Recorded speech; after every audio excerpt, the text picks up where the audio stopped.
The idea for Harry's came out of a frustrating experience I had buying razor blades.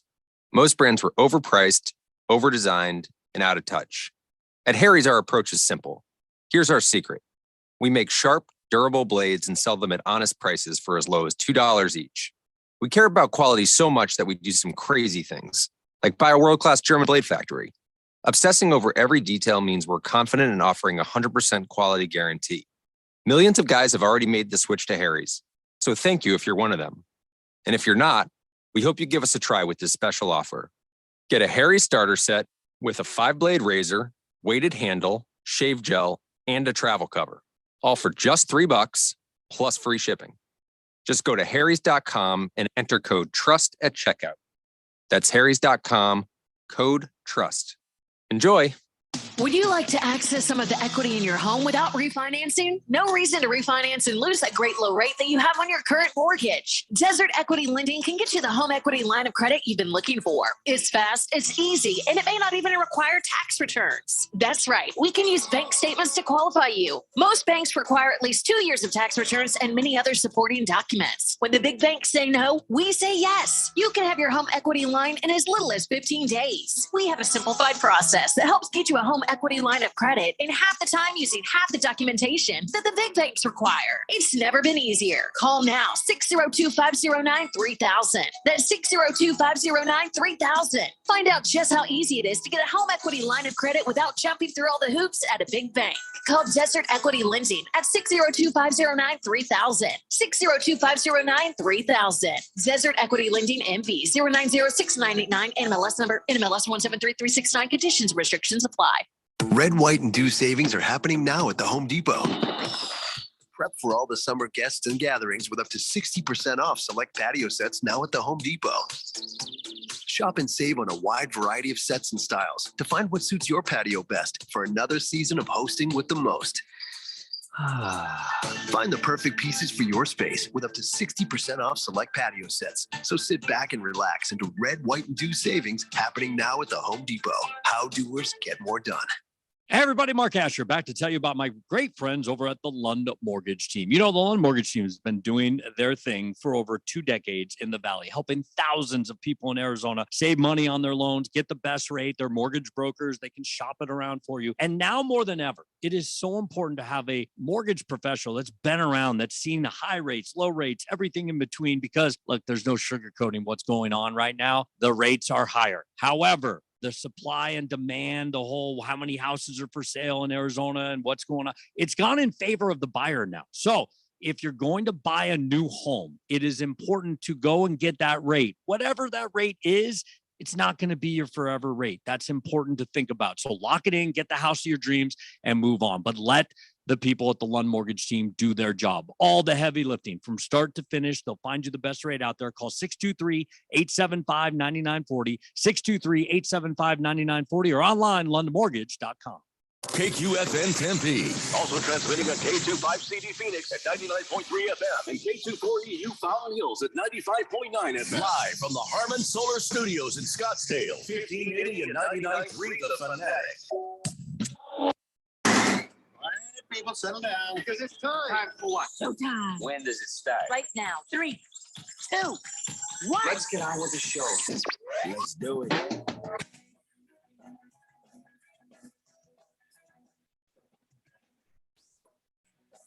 All right, everybody, it's Tuesday here on the Daily Blender. I'm your good friend, your radio pal, Jeffrey O'Brien, not alongside Randy White. He didn't feel like being here, so he's not. We got Keon Rose in the control room, and you guys on the Fanatic text line, 888-368-1580, as we broadcast live in the Harmon Solar Studios in Scottsdale. And yes, we do know that 1580 AM is off the air, but that's all right, because you have found us. You have either found us on 99.3 FM in the West Valley, or 95.9 FM in the East Valley, or the apps that are on Google or on Apple, or this straight up stream that is sitting there at 1580thefanatic.com, or our YouTube channel where you can watch us like a TV show, like it looks that Navy Brad does, because he says, "Happy Tuesday, everybody." Nice Camaro behind you there, Jeffrey. It's been the last couple of years, Randy, and of course, then my wife, they get me these calendars that have these sweet cars on them. And it just makes me wish that I had to flip it every week so I could see another car sooner. Do they have week calendars instead of month calendars? If that's something, I want in on it. I'm sure they do somewhere. I mean, I it'd can't be hang weird. like a daily calendar that I guess I could. Remember that it all started with those Far Side calendars. They were about this big, but you couldn't see it all the way back there. It'd be nice for me. I'd see a new car every day, but I don't think they have them that big. Probably not. Probably not. Of course, if you look up anything, I bet you'd find it. You know what I mean? I bet someone out there has a daily, just pull a thing off. Or I should have a digital screen right there that just shows a new car every day. That would be cool. I should get rid of this giant NFL thing and put a TV screen behind me and have a new car up every day. That would That's be what cool. Or anything I feel like. Or the picture I'm about to talk about, click. I really need to do that. Yeah, that's true. These meetings are fun. So anyway, the thing with 1580 AM is they're doing some maintenance. They're trying to make sure the building don't catch fire again. So they're getting some air conditioning stuff taken care of. So it's just, it's the dog days of summer, but you got plenty of other ways to listen to the station. And we'll let you know when 1580 is back, if that's your favorite way. No problem. 888-368-1580. Lacrosse guy, he's here to tell us something. He says, hey, look, Keon, World Games of Lacrosse, and it's on the West Coast, so normal times for us. It's on Thursday at 5 p.m. Well, he's on the show. He can't. Well, he can't. I guess he can turn it on the screen if he wanted, but he can't really pay attention till 6. Yeah, but I mean, what channel? If it's Espen 2, Espen Thursday 5 p.m. Espen 2. I think, because this is 8 p.m. or 5 p.m. I saw it's Eastern or Pacific. So, all right, there's that. So Espen 2 has lacrosse semifinal matchup 1. And then after that, semifinal matchup 2. So you could at least watch another match that evening if you felt like it. Then it says that Saturday, July 1st at 1 p.m., the bronze medal game. And then at 4 p.m., the gold medal game. So if you're serious about watching some serious lacrosse, this is seriously when it's on, he says. Well, okay. I'll give it a look. That sounded enthusiastic. I mean, I still am not sure I understand what the hell I'm watching. I'll be 100% honest with you. You'll figure it out. Well, no, I mean, I did watch it. I watched it the last time he recommended it to me. And I sat there and I just think I just don't have the attachment to it yet. I don't know the players. I don't know. So, it was a bunch of teams, but the teams didn't have any cities. So I couldn't find the DC team and root for them. You know what I mean? I just watch the games. It's supposed to be the best of the games. So I did, but well, do this one. Do this one because he'll tell you this: U.S. and Canada, they're huge rivals. Okay, well now that makes it a little bit easier. Okay, I got some rooting interest now. When is U.S. And Canada playing? Which one of those semifinal matchups is them? Or are they not playing? Now we need more information because now you bring in Canada into this. I'm sort of in. I actually want to make this appointment television just to help you out, lacrosse guy, to support your sport, but also I want to see the Canadians beaten up. Rectinator says, "What up at Keon? What up, Jeffrey?" I actually said the whole names. That's not what he put on there. He said, "What up, Key? What up, Jeff?" We don't do abbreviations here. We don't call him Kia. You don't call me Jeff. It's Jeffrey. That's Keon. We don't call Randy Ran. We don't do that. 888-368-1580. So we weren't on yesterday because the baseball gods giveth. And of course, as far as Florida is concerned, the baseball gods taketh away pretty damn similarly quick. So on Sunday, the Florida Gators beat the LSU Tigers 24-4. Humiliation. It was just god awful. And everybody was saying Florida was the favorite going into this, or at least that's what I heard. Well, game one, you wouldn't have thought that. And it was like, okay, we've got ourselves a nice little game here. And then after Sunday, you're like, Jesus. And then they flipped the script on Monday. LSU 18-4 beat the delights out of them. The delights started off like it was going to keep going where it was going. Florida got out with a couple of runs early on in the first inning, and that was the end of that. After that, LSU just completely took over. So, hey, we thank you for the day off, College World Series. But here's the thing. What I kind of realized, Keon, Why don't they do more than 3 games? I feel like if this had been a 7-game series, this would have been amazing. You didn't know who was going to win each game, right? So this could have gone a very fun distance. Why does college do 3 games? Why don't they do 5? Why don't they do 7?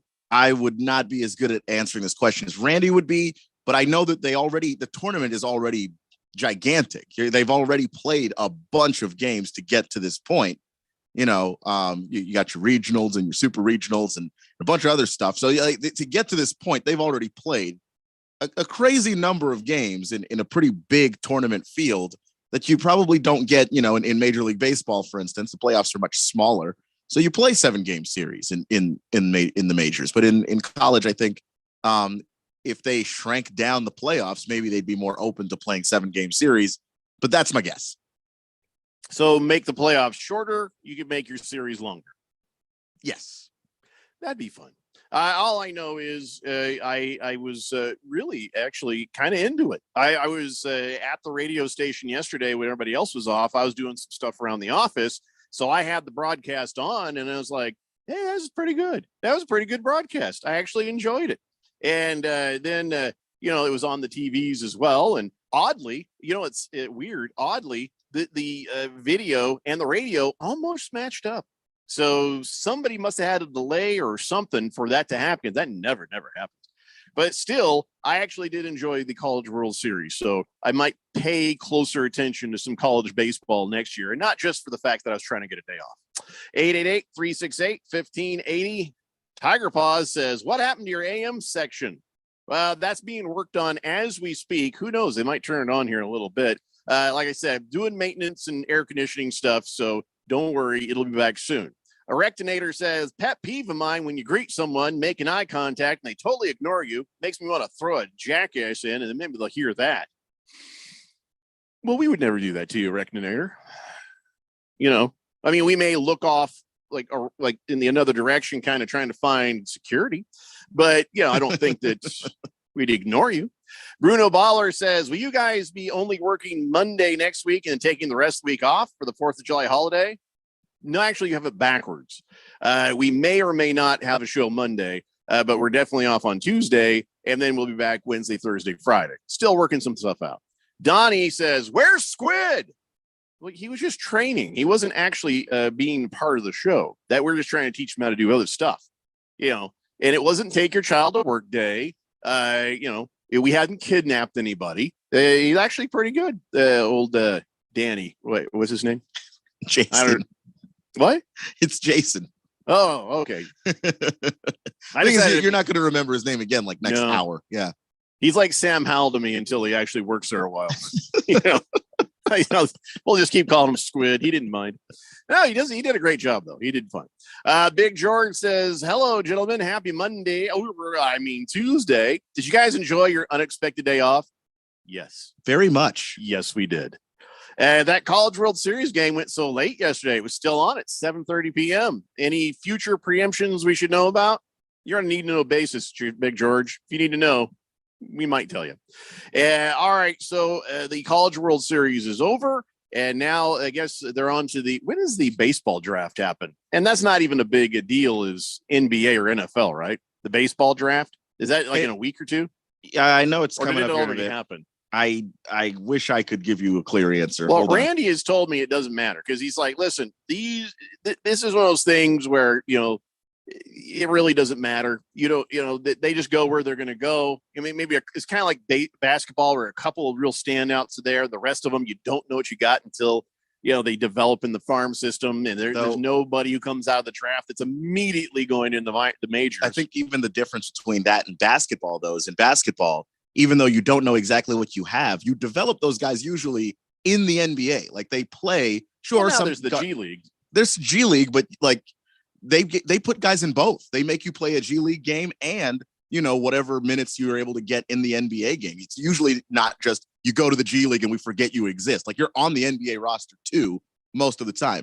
Where in Major League Baseball, you go down to the minors and, it might be 3 years. We forget you for a couple of years. Yeah. Not unless you're like a phenom and then you show up halfway through the season. That's what I just said. No, I mean, pretty much just said that. But even in baseball, you don't start the season if you're a phenom. You No. still have to be in the farm system for a little bit, is what I mean. Yeah, there is more old school over there. Moist one says, I knew LSU was a lock after baby Gronk rizzed up Livy. Did I say something I shouldn't right there? No, but I don't You understand the hell? I don't understand the hell. Blissful Hayes says the blender was better than ever yesterday. And yet you're here, Blissful Hayes. So now I don't know what the deal is with the draft or whether I should care. Probably don't. But I do kind of care about this. Seeing the Major League Baseball doing their best NFL impersonation, they are saying that, hey, everybody, we're going to go play some baseball in Paris. Why? Why are you doing this? Are you trying to bore the rest of the world? I mean, listen, we love baseball, but that doesn't mean they're going to love baseball. But I guess, they're like, in 2025, we're in the process of working on that. He says, we're not at the point where we got a commitment or nothing, but we're kind of looking at Paris. It's just like the least likely bunch of malcontent people that are going to actually like baseball. Except for, is cricket really popular in Paris? I guess if cricket's popular somewhere, maybe you have a chance. Maybe, but it's more popular in England than it is in France, from what I understand. They've done it in England. They're doing the London games. They're still, we just had a series the other day. So it's like, but they've got that figured out. They're thinking, well, Japan likes baseball, but they got their own version, but we're still going to do stuff in Japan, Taiwan, Korea. They're going to do Paris. What's the point? I mean, can they really get enough eyeballs to matter? How are they making money off this? Because everything that the Major League Baseball is going to do is about the money. They wouldn't be doing this. Oh, we want to raise awareness. Why? Money. So if they go to Mexico, they go to this place, they go to that place. How are they making money off this? Well, is it making so much money off of tickets? I don't know if it's making so much money so much as I think the Major League Baseball wants the World Baseball Classic to be big. So, going into other countries, giving people the opportunity to maybe see the sport, love the sport, and then hopefully field a team of some kind. That I think is part of what they want. And the other part of it is what? For the Classic, for the Classic. And of course the Olympics, which is baseball's now an Olympic sport. So, you have a chance to grow the game in that way. And you want the Olympics to be competitive, ultimately it's always going to come down to the US and Japan, but you want it to be competitive. That's how you get everybody else in the world kind of involved and wanting to eventually spend money down the road. So, the only person who's going to go to Paris to watch a baseball game would be Ralph if it's the Dodgers. I can't think of anybody else making that road trip. It's not about anybody from here doing it, of course. I mean, Ralph would do it just so he could say he did it. Yeah. Even he's not going to be happy about doing it. Well, no, it's like a 14-hour trip or however long it is. It's, good luck enjoying any of that. So Tiger Paws says, well, now your FM feed's cutting in and out too. I don't know which one you're listening to, dear, but maybe you should try our stream at 1580thefanatic.com. Get yourself an app or something. It's all clear right there. Sorry about this. It's just one of these things that has to be taken care of, Tiger Paws. I apologize. But honestly, deep down, we all know it's Keon's fault. Wait, what? 3:14 here in the afternoon, everybody. I never give time checks. Why did I suddenly do that? I haven't done that since morning radio. You did that, and you did it in a voice I've never heard you use, seriously. Oh, I've never used that before, not even on music radio. Music radio, I just talk like this. I never hire everybody. Hold on. Big George says the French like baseball just as much as they like being polite and having manners. They don't. Blissful Hayes says, well, it can't be as popular as pickleball. We're not going to blow the whistle or nothing, but I'm just going to say you got a 5-minute penalty just for that stupid comment. Bruno Baller says, do you carry the Hall of Fame broadcast, which would involve you guys having time off? Maybe you talking about the NFL Hall of Fame? Yeah, game? the Hall of Fame game. I think we have the option. I don't think we would even stoop that low. Taking the day off, enjoy the preseason football. We have refused every preseason broadcast ever. Wait, no, that's not true. Radio Ron likes the Hall of Fame game. No, I think we have. I think that, But I don't think something went wrong with it or something last year. Yeah, because I remember we talked about it, but we did not. We didn't end up missing any time for it. Either I was trying to air it and then Radio Ron said don't, or we were supposed to air it or something. I don't know for sure what happened there. If you want it, we can make it happen. You know, we can definitely make it happen. All right, let's see. The Big T says, y'all seen this? Yes, we've seen that. Going to talk about it later. Holy crap. That is some sad stuff. We've got a big segment of not great news about athletes. I mean, there's no setup for this. There's no production. This is just, I just realized that I have about 10 stories in the world of sports. Not so great news, and some of it not as bad as other things. Some of it, like the Big T is referring to, which I'm not going to say just yet. Holy crap. Anyway, we're going to get there, Big T. I promise you there. All right. So I got, I'm getting frustrated. So part of me wants to be a good human being, part of society. I want to err on the right side of history, and I feel like I have. I've been a pretty good guy, and I've also been very politically incorrect. I am walking a tightrope that is the middle. But right now, I don't even care anymore. When it comes to animal rights and stuff, let me just tell you where I land on that. Test away if it's something that helps benefit a human medically.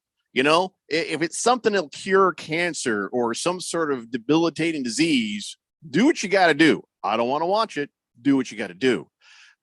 Beyond just that, I don't feel like we need to be torturing animals needlessly. We're not going to be sticking pencils in their eyes to try to get a better eyeliner and stupid makeup stuff. I mean, there's got to be a restricted amount of what you can do to an animal before it becomes just evil.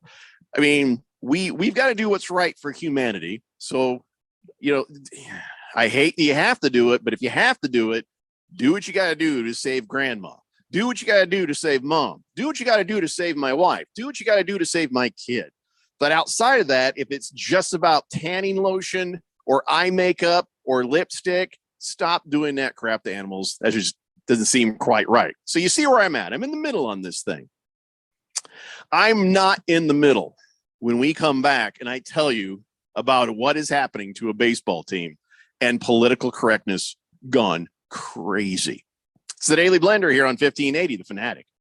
This is Brent Musburger's Action Update on 1580 and 99.3 The Fanatic. The best way to start betting smarter is to sign up for a free VSiN subscription at vsin.com/subscribe. That's vsin.com/subscribe. Diamondbacks in first place of the National League West by 2.5 games over the San Francisco Giants.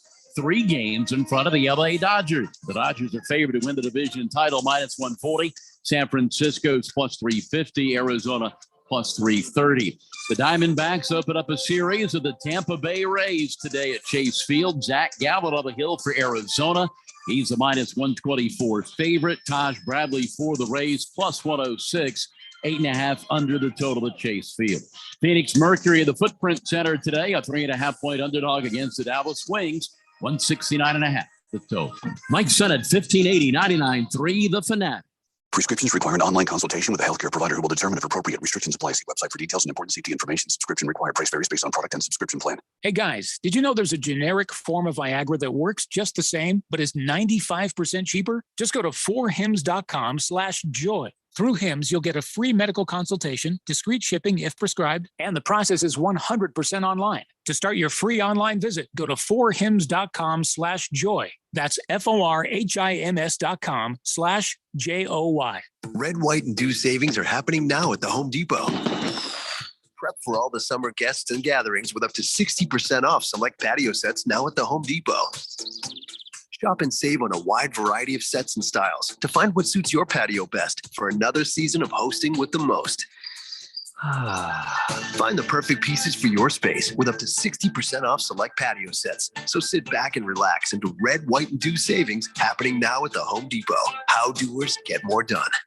Don't let your kids get fooled by the people they meet on social media. It may start as an innocent conversation, but those strangers are using their relationship to deal drugs to your kids. If you think tiny pills can't do much harm, think again. Fentanyl can end it all.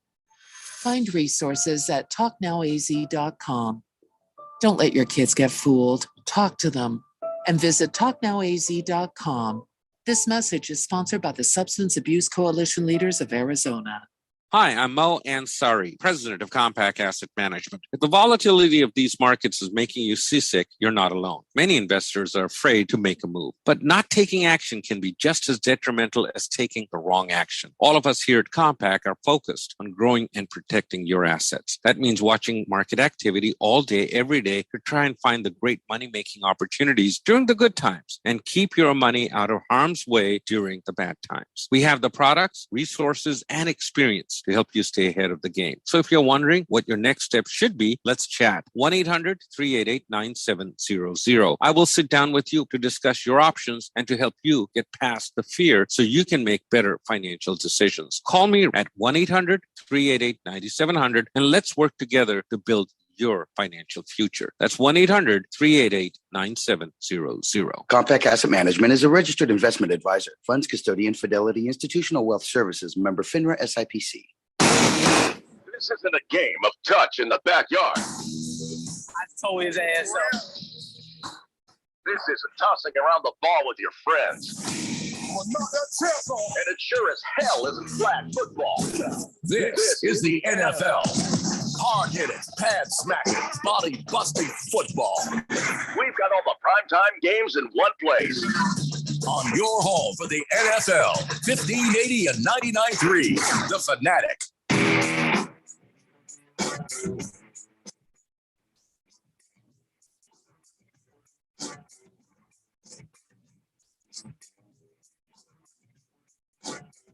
Blender here on 1580, The Fanatic. Walter Mellon wants you to know Tiger Paws at 99.3 FM's coming in good in Central Phoenix. I don't know where you are, Tiger Paws, but individual results may vary. Rectinator says, so next time you need a co-host, have that kid. What? I can't understand what your actual text says, but we're fine. We miss Randy, but Keon and I can get by as long as the text line's working. If it's just me and Keon, it gets real damn awkward real fast. We just sort of sit here and stare at each other. Kind of like this. Yeah. What's up? Oh, nothing much. It's pretty good. Pretty good. Yeah. Mm-hmm, mm-hmm. Do you want to talk sports or just? Yeah, I think we should do that. That'd be. Yeah. Mm-hmm. See, that's how it is. If it's not, we don't have the text line to get in here. Got to help us out. Yeah. Big George says, I see Mike Zanata is back with his 1580, the Fanata. He always forgets the ick part. Yeah, I know, man. We've tried to tell them. They just like, sounds fine to us. Okie dokie. Tiger Paws says, I'm driving in Mesa. Oh, yeah, 95.9. There's some mountains that occasionally get in the way. I'm sorry, Tiger Paws. Boomer Sooner says, good day, Blender Nation. Okay, can we just, Navy Brad said the same thing on a post on the internets today. And I just said, can we just sort of slow down with the whole nation thing? Maybe we're more community. I mean, first off, I don't ever want to do anything similar to Herd, the toothy bastard. All right. I don't need a nation. We're a community, Blender community or Blender cult. I mean, I don't know. Maybe that's not probably good. Yeah, just, we're the best kept secret. No, I don't know. Just don't know if we've reached nation status. He says, hope everybody had a great weekend. Can I get a cold beer and a taco? It is Tuesday. I think we get you that beer. I don't know about the taco. Do we have access to tacos? I don't think we have access to tacos. Oh, we got tacos. I stand happily corrected. 888-368-1580. Donnie says, yeah, 1580 is still down, but I'm on YouTube watching Keon eat his lunch during the break. I thought I would be the one to get heckled on the because I just sit back there in my chair like I'm in like round 7 of a fight or something. Big George says, you guys are coming in loud and clear on the app, on the TuneIn. Oh, I forgot that one. TuneIn's another place. He sounds like you're right next to me here in this office. All right. Well, just don't get too close or we're talking to HR. Tiger Paws says, yeah, they call it a tribe. Yeah, I don't think we're really tribe. I mean, I'm not getting the tattoo. I mean, I don't know about you guys, but no. Bliss LaHaye says Bears and Colts just announced joint practices times and dates. Is that where both teams smoke 2 joints before smoking 2 joints prior to practice? Joint practice. No, it's about rolling. It's about rolling more than it is about smoking, Bliss LaHaye. Come on, man. You got to learn your stuff, would you? Walter Mellon says, yeah, we're not a nation. We're the 4th dimension.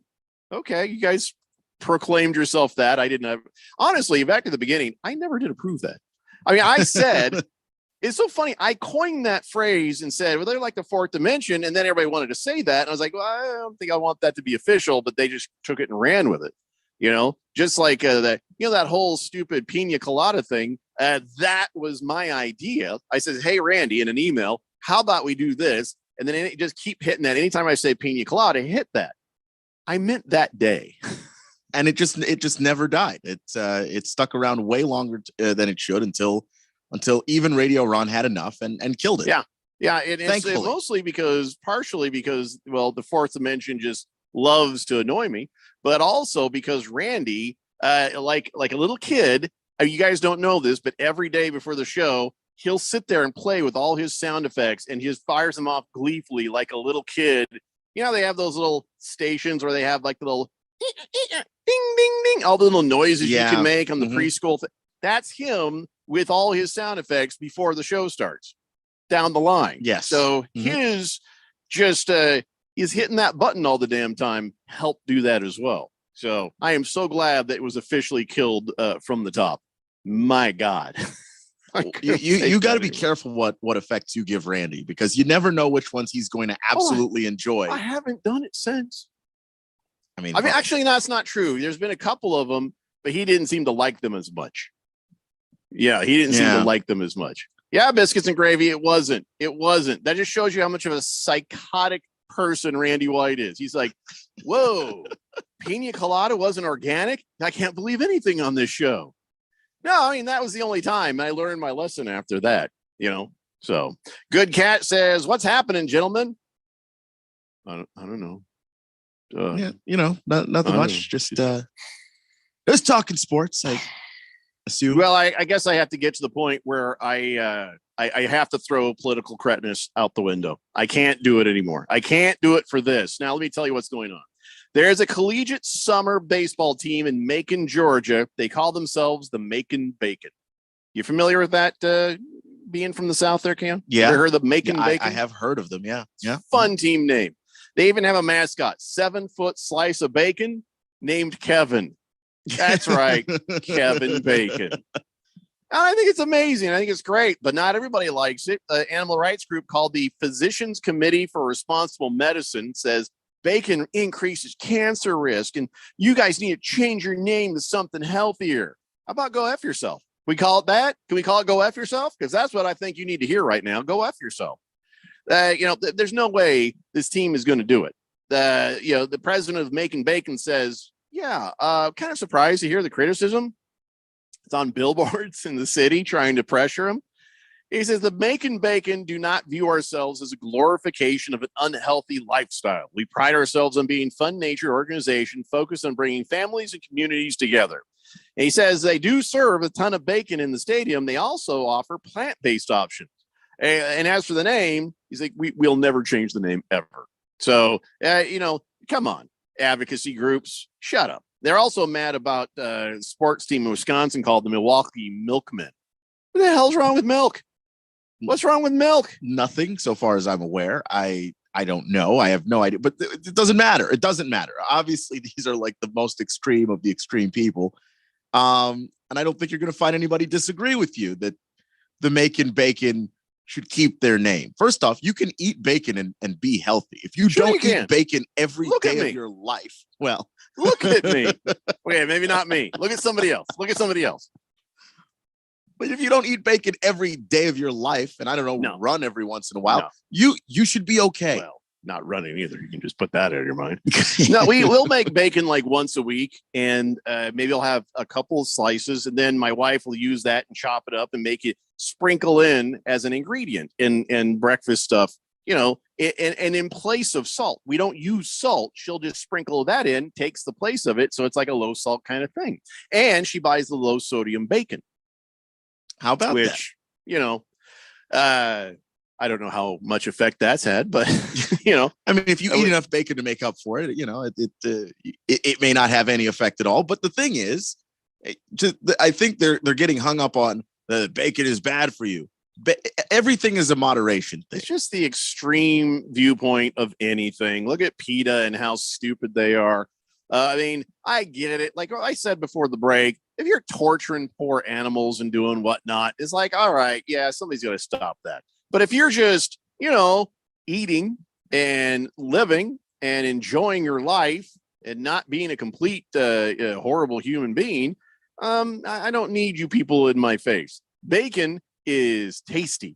That's all I got to say about that. It's tasty. Do I want to make it? Like, do I want to go do the butchering? Hell no. Let's just say how fast I could become a vegetarian if I had to do the butchering, on some of these critters. I do have a soft spot for animals. Not so soft I ain't eating them. I don't need to see it. But I don't know. I think sometimes they just go a bit far, with the way. What is that damn noise? Are you hearing that noise? I am not hearing that noise. No. I keep hearing it. Beep, beep, beep. Is anybody else hearing that? I keep looking at my phone. It's not my phone doing this. No. I'm losing it. It may be like a fire truck outside my house or something. I wonder if I should check that. If you should check if that's something happening outside of your headphones. I mean, oh, I know what it is. What is it? It's my wife downstairs in the workout room. She has this new program and it talks to her. This timer goes, meep, meep, meep. Now do a plank. Meep, meep, meep. Now stand on one leg. And so it's that's like a yoga thing. Oh, she's got it on uply loud. And I was like, oh, anyways, Moist One says, if they come after the Montgomery Biscuits, I'll personally make their lives a living hell. There's a team called Montgomery Biscuits. Oh yeah. Yeah. And their logo is like a biscuit. He has like these googly eyes and his tongue is butter. Who could complain about a biscuit? There's no animals. No one should be able to complain about a biscuit. But since they're talking about, promoting unhealthy lifestyles, they're probably going to say that the butter in the biscuit is unhealthy somehow. I don't know. Or the gravy. Well, now it's the animal-based stuff in the gravy. I mean, good luck getting anybody in the South to stop with the gravy. You'd have better luck turning the earth in the opposite direction. You're not ever going to do it. No. And listen, let's just be glad that a lot of the racists in the South probably die of heart disease early. I mean, you should be promoting this, okay? You should be promoting it. Biscuits and Gravy says, hey, I could use that. Hey, Biscuits. Hello, Biscuits and Gravy. Boomer Sooner says, it's got to be good because bad bacon sucks. Huh? I don't understand. All bacon is good bacon. I don't know what bad bacon is. Just if it's overcooked or the fat content is so high, it ends up tasting like it's scorched no matter how low a heat you cook it on. There is some bacon that comes out a little bit bad. Let's see. Boomer Sooner says, no, that was me. That was the noise you heard. Are you downstairs working out with my wife, Boomer Sooner? Because you and I are going to have to have a very serious conversation if you are. Good Cat says, where is the supreme leader of the fourth dimension, Randy White? He's not here. He'll be here tomorrow. So what's your problem? Bruno Baller says, as an alternative to BLT, bacon, lettuce, and tomato, try bacon, avocado, and tomato. Oh, that's good. I don't mean hold the tomato. How about bacon, cheese, avocado? Sounds better. Done. Rectinator says, have you heard of putting bacon fat in your coffee? Oh, God. That's too much, man. No. And one of the upsides of coffee is that it doesn't have a ton of calories and all that other stuff. You just reverse all of that. Hey, listen, I like myself some meat. I like myself some manly food. And that's a manly thing to do with your coffee, but I don't know, man. I love my wife's cooking, and what I like about it is she doesn't use lard. She does not use lard. She makes food that's really tasty and good, but pretty healthy. But I know a lot of good Mexican food is cooked with a chunk of lard. We don't do that, but bacon fat and coffee. I don't drink coffee, so I don't know. I can't judge it. I'll be honest. Can't judge it. If anybody else has had bacon fat and coffee, I've seen these things where people are putting blobs of butter in their coffee. That's not healthy. I've seen that too, and I still don't get it. What does that do for the coffee? So I'll like milk, but maybe a little salt. Somebody help us. I have no idea. Manteca. He says, is that Spanish for I just died of a heart attack? I don't know what you're trying to say. Moist one says peanut butter pickle bacon burger. Oh, that's good. I like that. I have no fault with that. Don't know if I need the pickle in there, but I like that. Mr. Wilbur says, Jeffrey, I beg to differ. A good butcher can cut bacon with a maple glaze or brown sugar. It's far superior to some of the cheap bacon that's on the shelf. I don't know what you think we're arguing about. I'm saying I couldn't be the butcher because I got a soft spot for animals. I really do. If it was up to me on the farm, I'd probably just make friends with the animals and it's like, sorry, I can't help it. But I'll send that sumbitch off to get carved up. We'll see you later. I mean, sort of. Yeah, so no, I don't know what you're getting up there. Lard, says Rectinator. Grease, manteca. Pink Eye says, all this bacon talk's making me hungry. Oh, I should go for a Sonoran hot dog right about now. Still not sure. What is a Sonoran hot dog again? I don't go those. I like the just straight up dog for me with some ketchup on it. I don't want to fight the ketchup versus anything fight. You just eat your damn hot dog the way you like it and shut your damn mouth. Yeah. I mean to get testy, but I'm so tired of that argument. And no, it's not a sandwich. Shut up. You know what? I had a bunch of baseball ready to go here, but we got sidetracked. Navy Brad says, cooking tips from the fourth dimension. It's just the way the show goes, man. I can't help it. Sonoran Hot Dog Nation has, I mean, I don't know that's, we're based in one city. I don't know that we can be a nation, but anyway, you got pinto beans, onions, tomatoes, and a variety of additional condiments like mayo, mustard, and jalapeno salsa. Nah, I'm good. I mean, if somebody else might like it, then power to you, but I'll pass. I'll just, give me a base. I like a good chili cheese dog, and I like it as a regular dog. I might like, hey, throw some relish on that thing. I got to get crazy. Mm-hmm. People get all like, oh, you got to have this on your hot dog. It's not a real hot dog. Get away from me. They just don't sit next to me. In fact, I don't even want to know you anymore. In fact, now you get your own ride home. That's how it would go. So just leave me alone. I'll leave you alone. You leave me alone. Simple as that. When we come back, I got a bunch of baseball stuff I was meaning to get to. We'll get to it next. It's the Daily Blender here on 1580 The Fanatic. Prescriptions require an online consultation with a healthcare provider who will determine if appropriate restrictions apply. See website for details and important safety information. Subscription required. Price varies based on product and subscription plan. Hey guys, did you know there's a generic form of Viagra that works just the same, but is 95% cheaper? Just go to 4hims.com/joy. Through Hims, you'll get a free medical consultation, discreet shipping if prescribed, and the process is 100% online. To start your free online visit, go to 4hims.com/joy. That's FORHIMS.com/JOY. When you run a business, you need to be in control. And while you can't control everything that happens in the world of business, you can definitely take control of your utility expenses with the help of Harmon Solar. Give them a call and see how your company can save up to 80% on that monthly electric bill with zero down and no payments for 12 months. Harmon Solar is a local family-owned company that uses top-of-the-line equipment. Call Harmon Solar, 800-281-3189. That's 800-281-3189. Or go to harmonsolar.com. For the latest from the world of golf, tune in every Saturday morning from 6 to 8 for the Golf Shop Radio Show, presented by PlayGolfMyrtleBeach.com, the golf capital of the world. Hosts Mark Greenhalgh and Matt Blanchard talk golf from tee to green and everything in between. If you like golf, you're going to love Golf Shop Radio. Before you tee up, drop on in. Welcome to the Golf Shop here on 1580 and 99.3 The Fanatic. Have you ever cut your own hair? Do you do your own car repairs? Would you ever consider performing surgery on yourself?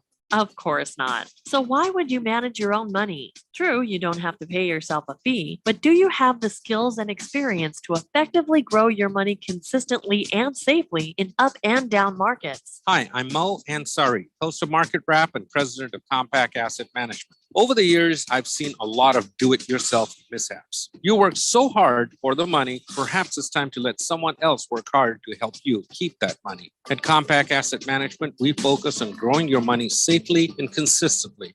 Call me at 1-800-388-9700 and make an appointment for a free portfolio review. Together, we can help you reach your financial goals. Call 1-800-388-9700. That's 1-800-388-9700. Compact Asset Management is a registered investment advisor. Funds custodian, Fidelity Institutional Wealth Services, member FINRA SIPC. When you run a business, you need to be in control. And while you can't control everything that happens in the world of business, you can definitely take control of your utility expenses with the help of Harmon Solar.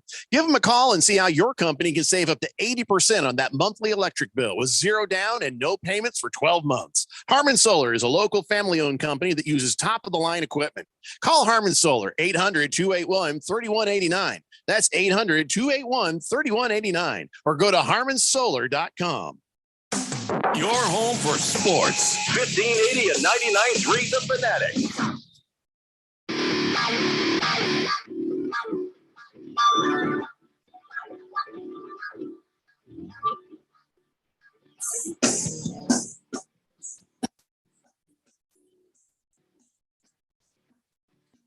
Hey, Ledger here on 1580 The Fanatic.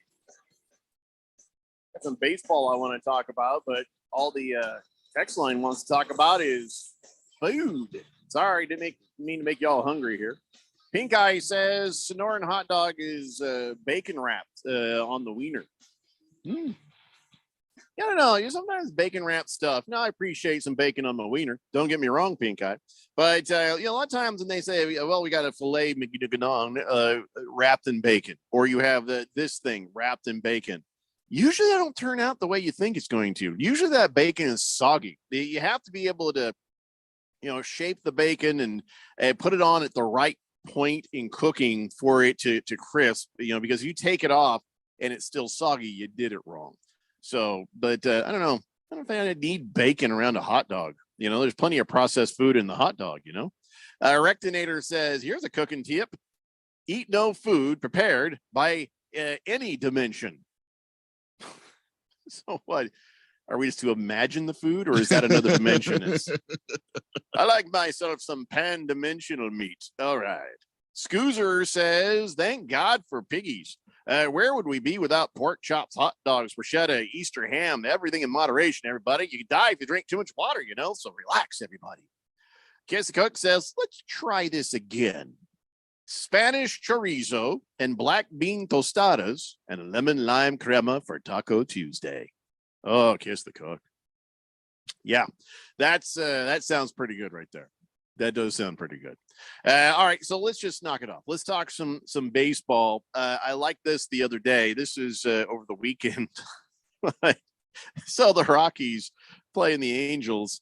And the Angels just whooped the Rockies so bad, 24 runs on them, right? It was just almost as bad as college baseball. Mm-hmm. And so it was almost like when the Angels beat the Rockies, they're like they're paying for Mike Moustakas' pink slip, like, all right, we send him over. He's ours now. The Rockies traded Mike Moustakas over to the Angels. And so I wonder if that'd be a thing you could do. I don't know. I don't know how to work this out, but after a certain series, the winning team gets to pick the best player off the other team. I mean, I feel like a lot of people would be against my idea. Yes. But for a variety of reasons.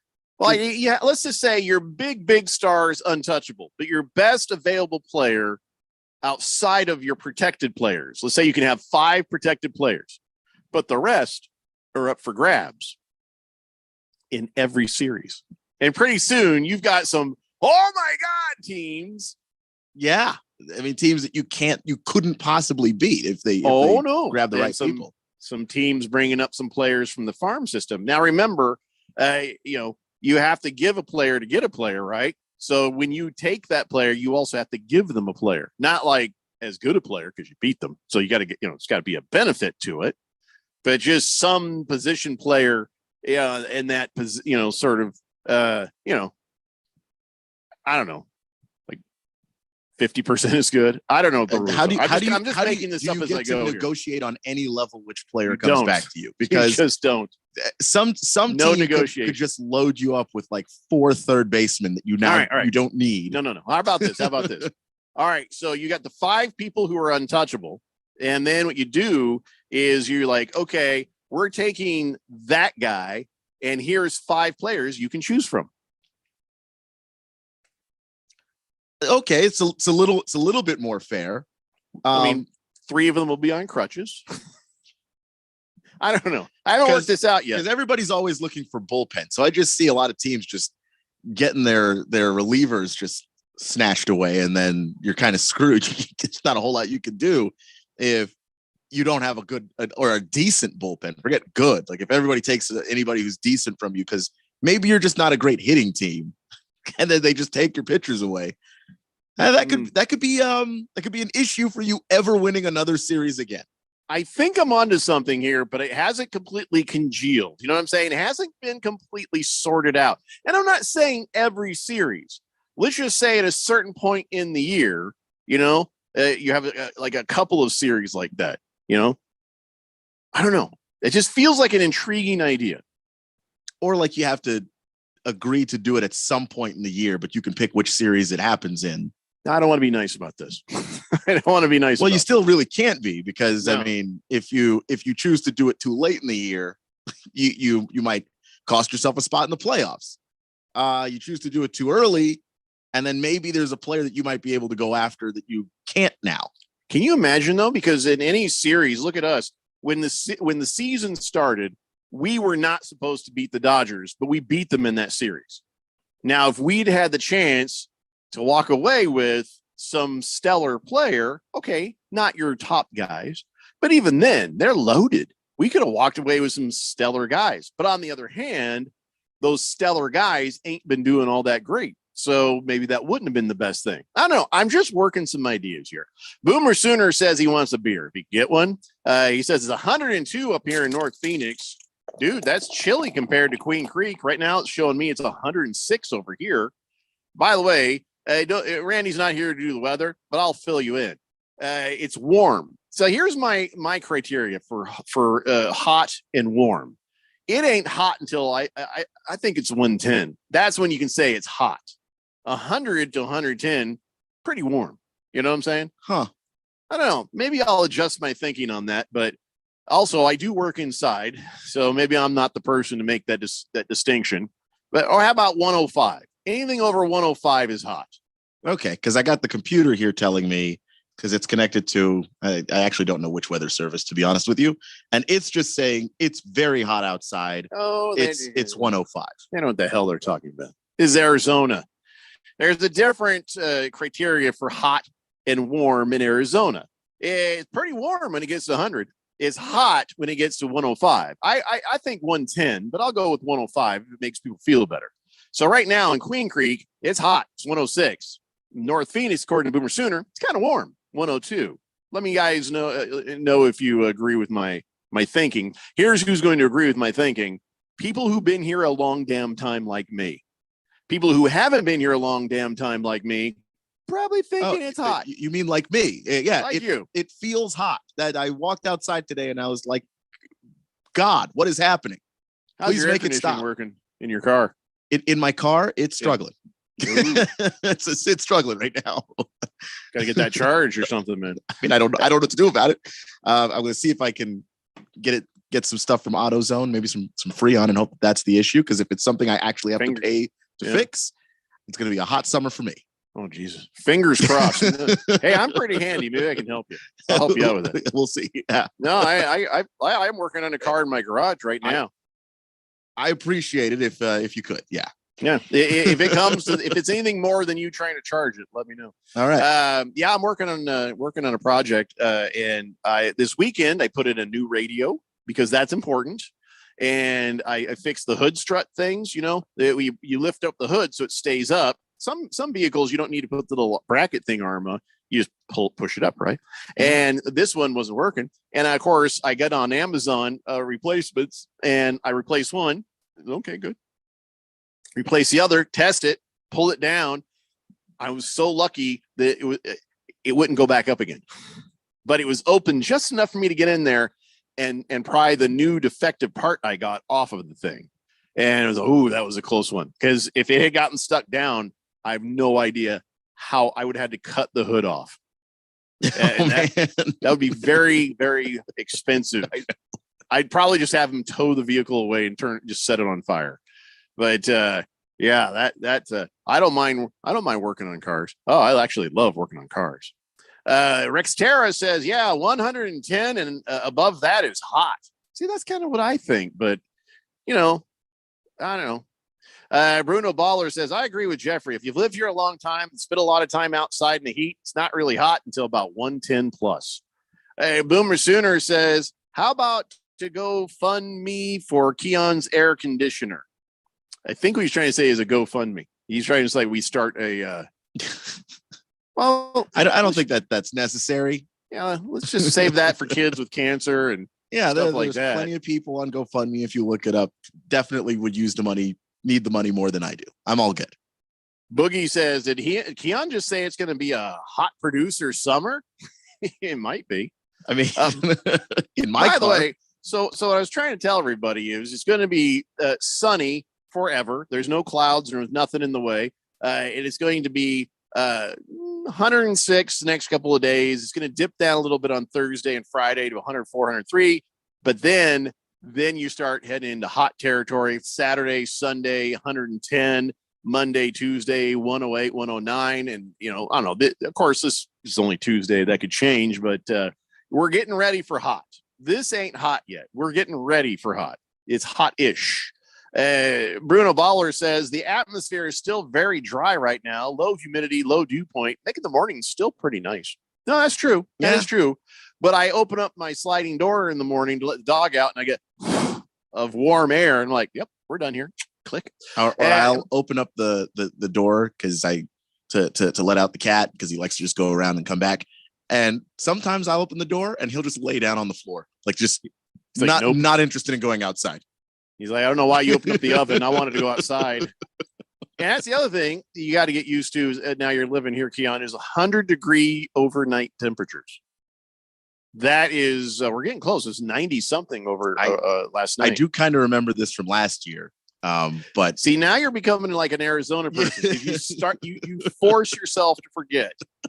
Or if we didn't do that, no one would live here. Yeah, that's the thing is if you have a good enough fall, winter, spring, it's easy to just forget everything that happened in the summer, which is exactly what I did. You are incorrect. There is no fall. There is no winter. There is just spring and summer. Everything from October to March is spring. That's fair. There's no winter. There's no fall. I meant the months that usually are called that. I agree. Yeah. Rectinator says the best oil to cook with is peanut oil. Were you waiting for that to get dirty? I was kind of waiting for that to get dirty. It didn't get dirty. No. I'm really kind of shocked. I'm pleasantly surprised. Just a very honest text. Yeah. Peanut oil. I do like peanuts. Big George says, Jeffrey, I'm coming to town this weekend. And for the 4th of July, I'm hoping for some of that cool Arizona weather. Why are you coming here? Even as a joke, that is very strange. Why would you leave San Diego and come here for the 4th of July? And if you have family here, could you not have invited them to go to you? Yeah, just seems like that would have been the nicer thing to do. Hey guys, I understand that you're living in the bowels of hell. Why don't you come out to California, to San Diego, and spend some time here with our cool ocean air? Starting to worry about your credentials as the official law firm of the lawyer of the Daily Blender. Starting to get a little bit worried about that. Boomer Sooner says it's not that hot here, guys. If you see what Texas in the Midwest is going through with all that humidity, huh? Yeah. Don't talk to me about humidity. I don't do humidity. I used to. I will never be doing it again. You see, now at least this summer is better than a humid, right? You're not swimming in your shorts every time you get out of the shower. Five Georgia summers in a row. And I got to tell you, no, never again. Not doing it. All right, people, this is only a Tuesday show, and we're already down 1 hour, and I barely got to talk about anything I meant to talk about. So when we come back, there's a lot of stuff going on in the world of the NBA. We're going to get right to that because, I don't know, because I want to. I mean, I had other baseball stuff, but who cares about the – well, I do care about this, though. It's a thing about the Dodgers that it's made me very curious. We'll hit that real quick, and then we'll get into the NBA. It's the Daily Blender here on 1580 The Fanatic. Next up, Straight Talk from Doug. Ever notice that saying no offense is offensive? Like, no offense, but you're overpaying for your wireless. See? Offensive. That's the Straight Talk talking. Get unlimited plans as low as $35 a month from Straight Talk on America's most reliable 5G network. Available at Walmart and Walmart.com. On the $35 plan, first 10 gigabytes data at high speed, then 2G speeds. Refer to the latest terms at straighttalk.com. Based on most first place rankings, Root Metrics, second half 2022 assessments of 125 metros. Experiences vary, not an endorsement. Everybody, it's Mark Asher back to tell you about my great friends over at the Lund Mortgage Team. For years, I've been telling you about refinancing, new home loans, all the great stuff that the Lund Mortgage Team can help you with from start to finish. Now, things have gotten a little crazy, right? The rates are bouncing all over the place. Now they're officially higher than they've been in a long time. And now more than ever, I think it's important to have a mortgage professional that has been there, done that. Any Yahoo can sell you a mortgage when it's 2.75%. Those people are going away. The real professionals are the ones that are staying in business and helping their clients through this kind of tough time out there as far as mortgage rates are concerned. Those people are the Lund Mortgage Team. Matt Oliver, Lisa Lund, they've owned this team for a long time, over 2 decades in the Valley. They are the best in the business, and they will walk you through the process, whether it's refinancing now or probably more importantly, a new home loan. Let them do all the heavy lifting for you. Call today, 623-875-9940. That's 623-875-9940. or online, lundmortgage.com. Prescriptions require an online consultation with a healthcare provider who will determine if appropriate. Restrictions apply. See website for details and important safety information. Subscription required. Price varies based on product and subscription plan. Hey guys, did you know there's a generic form of Viagra that works just the same, but is 95% cheaper? Just go to 4hims.com/joy. Through Hims, you'll get a free medical consultation, discreet shipping if prescribed, and the process is 100% online. To start your free online visit, go to 4hims.com/joy. That's FORHIMS.com/JOY. Red, white, and dew savings are happening now at the Home Depot. Prep for all the summer guests and gatherings with up to 60% off select patio sets now at the Home Depot. Shop and save on a wide variety of sets and styles to find what suits your patio best for another season of hosting with the most. Find the perfect pieces for your space with up to 60% off select patio sets. So sit back and relax into red, white, and dew savings happening now at the Home Depot. How doers get more done. Will Shakespeare here. Back in my day, I invented over 1,700 slang words like swagger, bedazzled, and my personal favorite, besmirch. But even I have trouble understanding slang words like yeet or bougie or this is fire. Actually, it is extremely smooth Shakespeare vodka. Okay, Boomer. See what I mean? But there is one word that describes the pure quadruple distilled spirit crafted from an 8th century Polish recipe the first time you try it. So lit. I couldn't have said it better myself. Shakespeare vodka. So lit. KQFN Tempe. Also transmitting on K25CD Phoenix at 99.3 FM and K24EU Fountain Hills at 95.9 FM. All right, people, settle down because it's time. Time for what? Showtime. When does it start? Right now. 3, 2, 1. Let's get on with the show. Let's do it.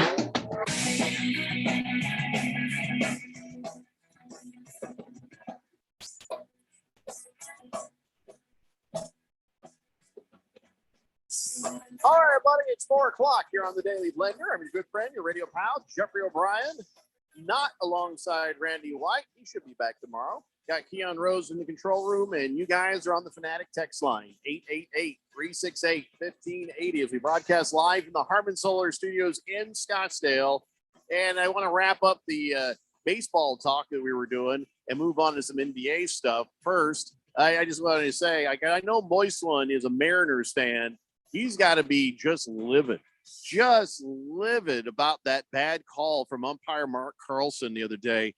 Seattle Mariners. Actually, he's thrilled. No, he should. You know who's livid? You, Keon, should be livid. Sorry, I got it backwards. You should be livid about Mark Carlson's call. And did your manager come out and give him the business? Wait, yeah, you're. I don't know how I got that backwards. It was the other way around. So here's what happened. The Nationals go in the top of the ninth inning. It's 8-3. They got to run across. They got loaded bases after that with 2 outs, right? So you got loaded bases and 2 outs. And then Seattle brought in Paul Sewald, the closer, to try to finish things off there. And here comes Candelario, which is a fun name, by the way, for a player. It is. Candelario. And,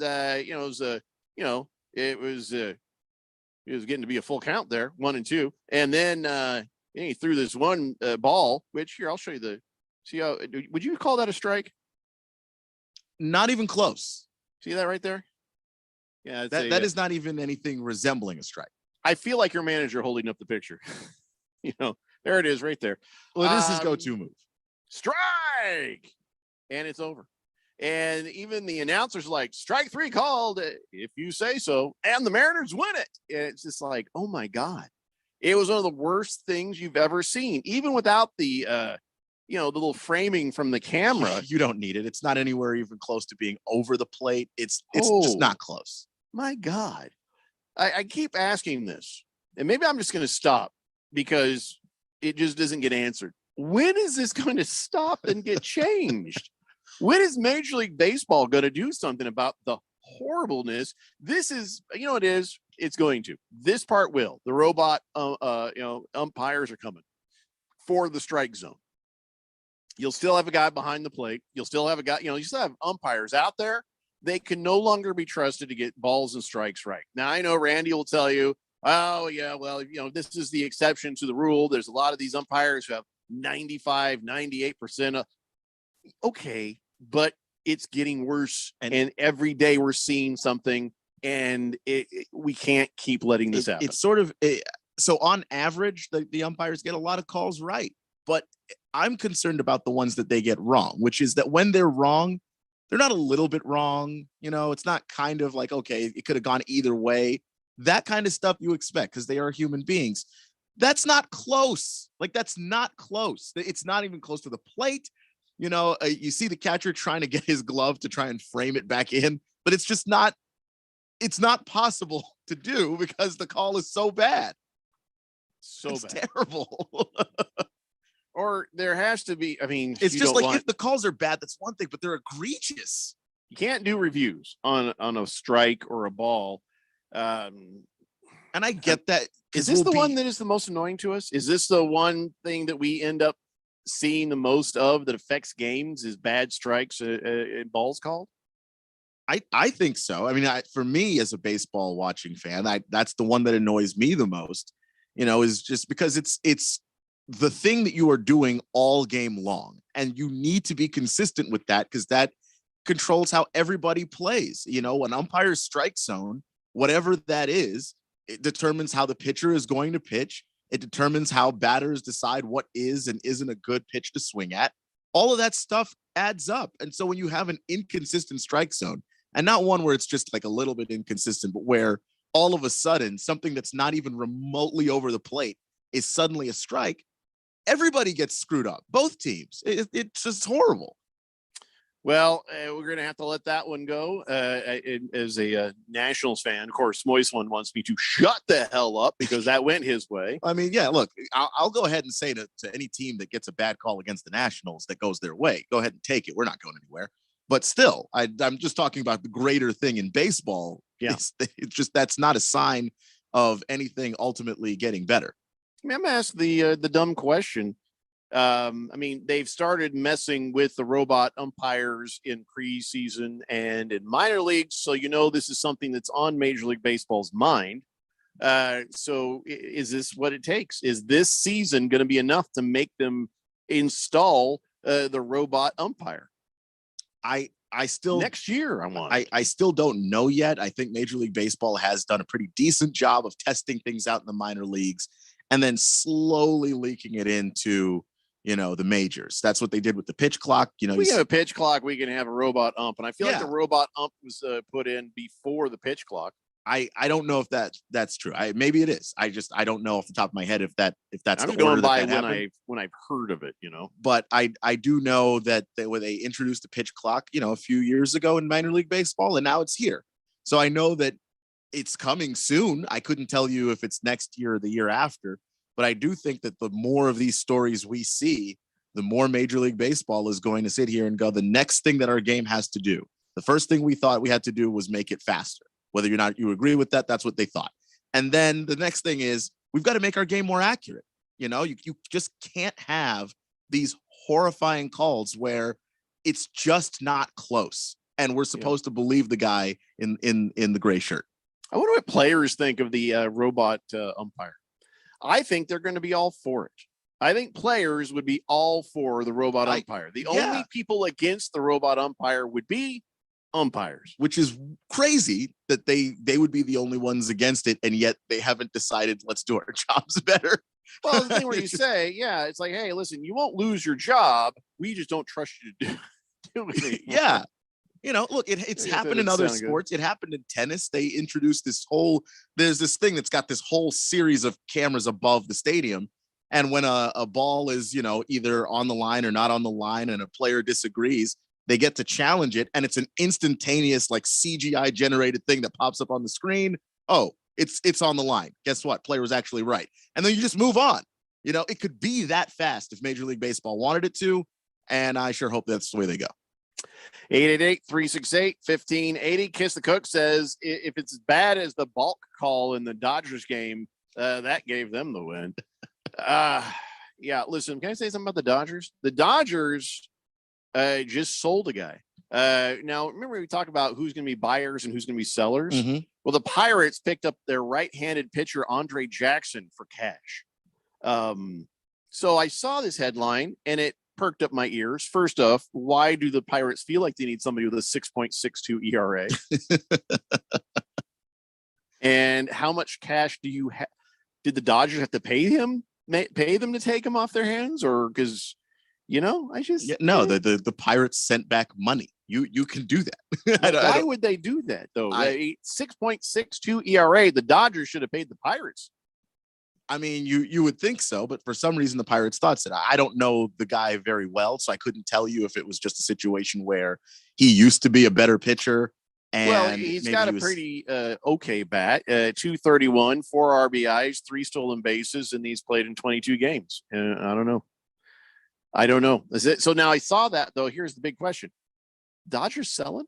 I don't think that they're selling. I think that the Dodgers here, like if you're the Dodgers, the way you look at it is the reason why we stink right now is injuries, and we're going to get healthier. Well, they don't stink. They're just 3 games behind us. Stink by the expectations that they had. At the beginning of the season. Expectations and money wise, they stink. Yeah, I mean, because they're Dodger fans. I don't think third in the NL West is anywhere they thought they'd be close to at this point in the year. So by their standards, not doing great. But I think that it's injuries. Like they're looking at a lot of that pitching just not being healthy. Guys like Gavin Lux out there just like not being up to the standard. I think that they thought they were going to be, but not necessarily anything that they can fix by trading. So if there's somebody you feel like you can give away and get money back, or maybe get a prospect back, sure, do that. But they're not giving away anybody that they think is actually good. I was just hoping they were in bigger trouble than we thought. No, I don't think so. I think the Dodgers are. If some team comes and says, "Hey, we'll give you money for a guy," it's okay. As long as it's not anybody that they think can actually help them win, and they're not going to give those guys away. Heavy Metal Maniac says, listen, if you're going to the game this week, look for Heavy Metal Maniac number 14, bright yellow polo shirt with a red beer tub, holds a beer can display, so you know what I got. So let's go. Let's go Diamondbacks. Hope we can beat the team with the best record in baseball against our franchise. Brothers, we have a title. Heavy Metal Maniac. There you go. If you go to the Diamondbacks game, look for yellow shirt, number 14. Get that beer and tip that man. Tip that man. Tiger Paws says, Keon, my mechanic is extremely reasonable, and I call this weather very annoying, by the way. Well, Tiger Paws, if he needs a mechanic, well, they will give you a buzz. 888-368-1580. All right, so let's move on now to the NBA. Let's talk about the trade between the Hawks and the Jazz. CBS gave them both pretty high marks for this trade. I was a little perplexed by it because first thing you're going to say, who the hell's John Collins? Didn't he used to be somebody? Felt like he used to be somebody. No, he's haven't a really young seen guy. him be somebody lately. You know, he hasn't played. He came out fired. Then he sort of went smolder. You know what I'm saying? He had a huge contract, $78 million remaining on that contract. And so you can't see this as anything other than a salary dump, right? You know, I mean, well, for Atlanta, yeah. I mean, they're kind of doing the soft reboot thing a little bit, that they're trying to find the right guys to put around Trae Young. Yeah, and the Hawks need money to do that. Yeah. And it was just not really working out. But Collins and Trae Young, like the way that they started off playing, I think was fine. But then Collins ended up fading to the background a little bit because Trae Young plays in a way that just dominates the ball all the time. And John Collins was not happy. He wanted his chances to also contribute on the team, also get some shots, also be able to make some big plays. And it's just hard to do when you have somebody who plays the game the way Trae Young plays it. But I think he is still a really good player. I don't think that it's a lack of effort. I don't think it's a lack of skill or anything like that. It's just he became not a particularly great fit for that team as soon as he signed the $125 million deal, it seems. But I don't think it kind of goes along with the date he signed it. And after that, things went. But for him, I think he wanted a bigger role. Like, okay, I'm signing you this big extension to be with this team, and I want to be a part of it too. And then every game, it's the Trae Young show. Dude dribbles the ball for 20 seconds out of the 24-second shot clock. Yeah. And then either he shoots it or then you get the ball and you've got 4 seconds to figure out what to do with it. I like Trae Young a lot, but I actually think that is the worst part of his game, is that people are not going to enjoy playing with him. Okay, why won't they enjoy playing with him? Ball hog? Yeah. Okay, well, he's going to the Utah Jazz. How does he fit in there? I mean, he's going to be more of the guy. I mean, they're going to not just allow him to take more shots, they're going to ask him to take more shots, which I think is ultimately what he wants. And then the Jazz, of course, were a surprising team last year for a lot of the year. They played, I think, above water for most of the season in terms of like what you expected out of the Jazz. The Jazz were, a borderline playoff team for a lot of the year. And that was without there being like a real star on that team. So now John Collins gets to go to a spot where he gets a more of an opportunity to be the guy. And so, yeah, I think that's probably why both teams got good marks in the CBS Sports review of it, because John Collins gets to go somewhere where he'll probably be a more impact player, be more involved in the offense, and the Hawks get to dump a contract of a guy that wasn't really producing for them. Does Rudy Gay make the Atlanta Hawks a contender? He does not. Maybe 6 years ago, Rudy Gay now is just he's collecting a paycheck. I don't know what's wrong with me. So Dame Lillard, we thought there was going to be a trade. We thought he was going to end up like on the Heat, or he's going to end up someplace. His entire 11-year career, he's been in Portland, Oregon, and it really hasn't turned into a whole lot. I mean, wait, did they win anything? I remember seeing them were they in a finals? They were in a Western Conference finals. Right. They never quite made it to the finals. They had some good battles with the Warriors and stuff, but they never made it to the finals. 11 years. 11 years of Dame Lillard's life has been wasted by the Portland Trailblazers not putting the right crew of players around Damian Lillard. Is that an overstatement, or does that sound about right to you? No, that sounds about right. I mean, it's unfortunate because I don't think it's for the lack of trying. They've had some good drafts, but everybody that they seem to draft, there's just one thing wrong with the guy where it's like, oh, this guy's a great scorer, but oh no, he's a horrific defender. Stuff like that. Or CJ McCollum is the best guy they ever put alongside him. And then at some point it was just like, listen, I don't think we can pay you both and build a team that wins a championship. So they had to move on from CJ. And so just things just do not seem to work out for the Trailblazers in that regard. And because they're in Portland, it's really hard to be the team that lures a big name star out there. There's a handful of cities that NBA players really, really want to play in. It's like Miami, Los Angeles, here in Phoenix, and then New York. Like that's it. Why do you think Damian Lillard likes to stay there? Now, my family lived there for quite some time. My mom has just recently moved off to, of all places, Wilmington, North Carolina. Long story. Don't ask. Anyway, but Oregon, just a beautiful place. Trees and green, a lot of rain. Maybe, that's kind of a downer. Bunch of homeless people in downtown Portland. So, you don't want to live where they are. You go someplace else across the river or something. I don't know. And it doesn't seem like it'd be a bad place to be. But I guess if you were, between the ages of, say, 21 and 35, maybe not the most exciting place, Yeah, it's like, like a lot of stars like to go to a place that has a nightlife or, with their families. Having weather that's pretty good all year round is also a big factor. Like that's one reason why Miami is just going to always be a destination. Is it's hard to say that it's not a great place as far as the weather is to live. Like Phoenix, outside of the summer, people like living here. So like a lot of players like to come here. Portland's just far away from the rest of the country in a lot of ways. And then, just feels like it doesn't have that nightlife, that whatever it is that young guys want to have that, So Damian Lillard's just chill or something. He's really chill. I don't need the nightlife. But Damian Lillard's also the kind of guy that one of the things that he always idolized about Kobe was that Kobe played with the Lakers his whole career. Like the loyalty to a franchise to let them build around you. He never wants to be one of those guys or seen as one of those guys that demands a trade the moment a team can't make it work, and he would rather do that than ask to be traded. Now he was open to it, but he didn't want it.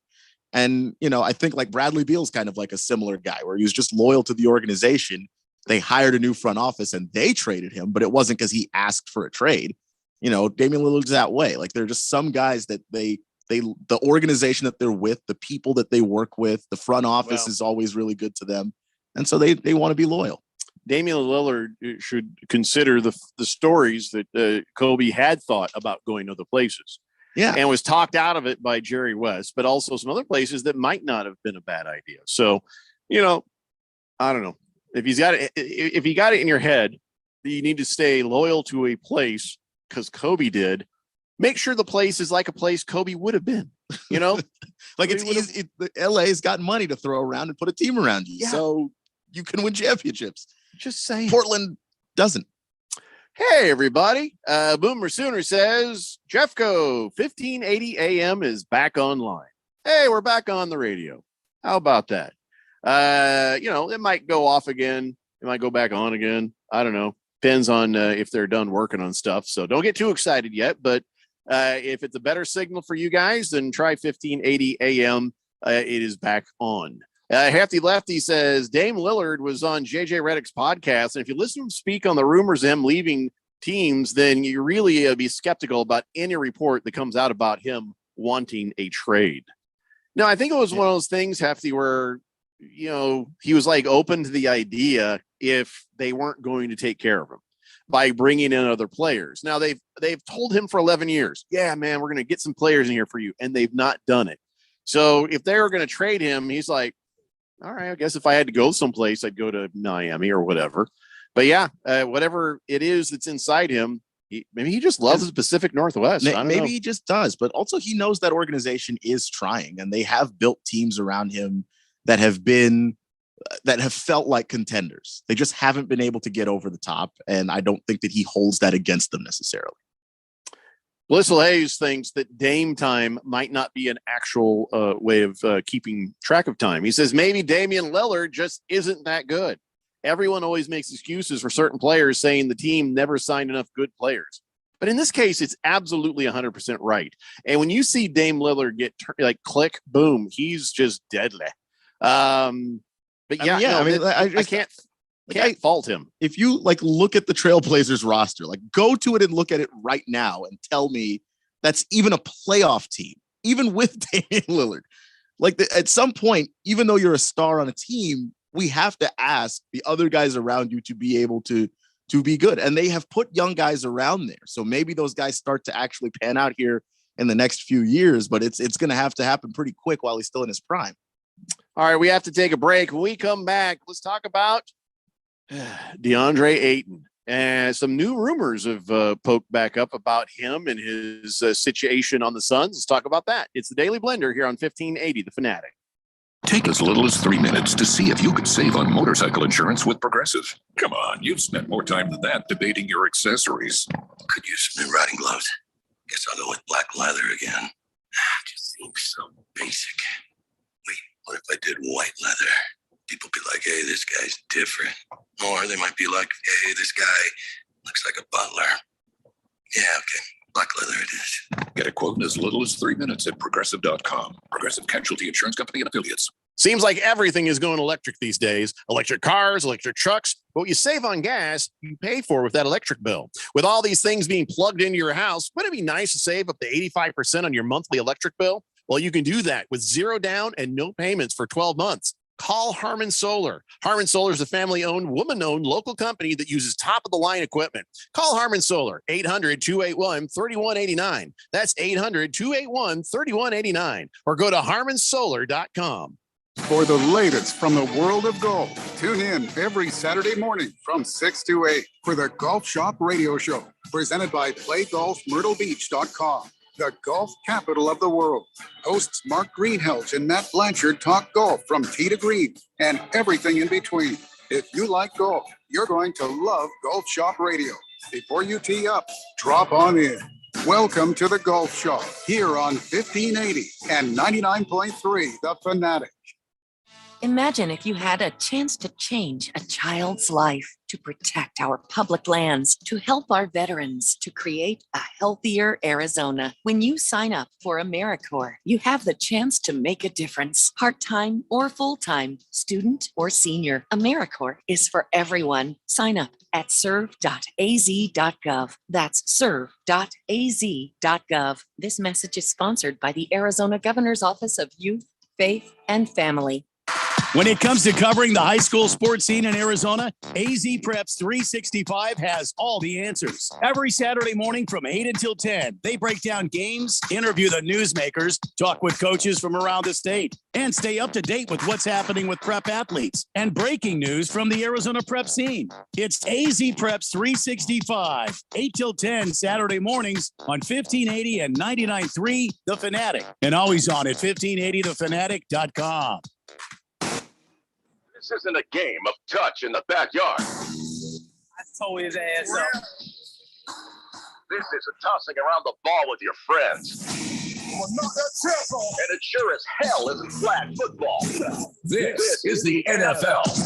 Hard-hitting, pad-smacking, body-busting football. We've got all the primetime games in one place. On your home for the NFL, 1580 and 99.3, The Fanatic.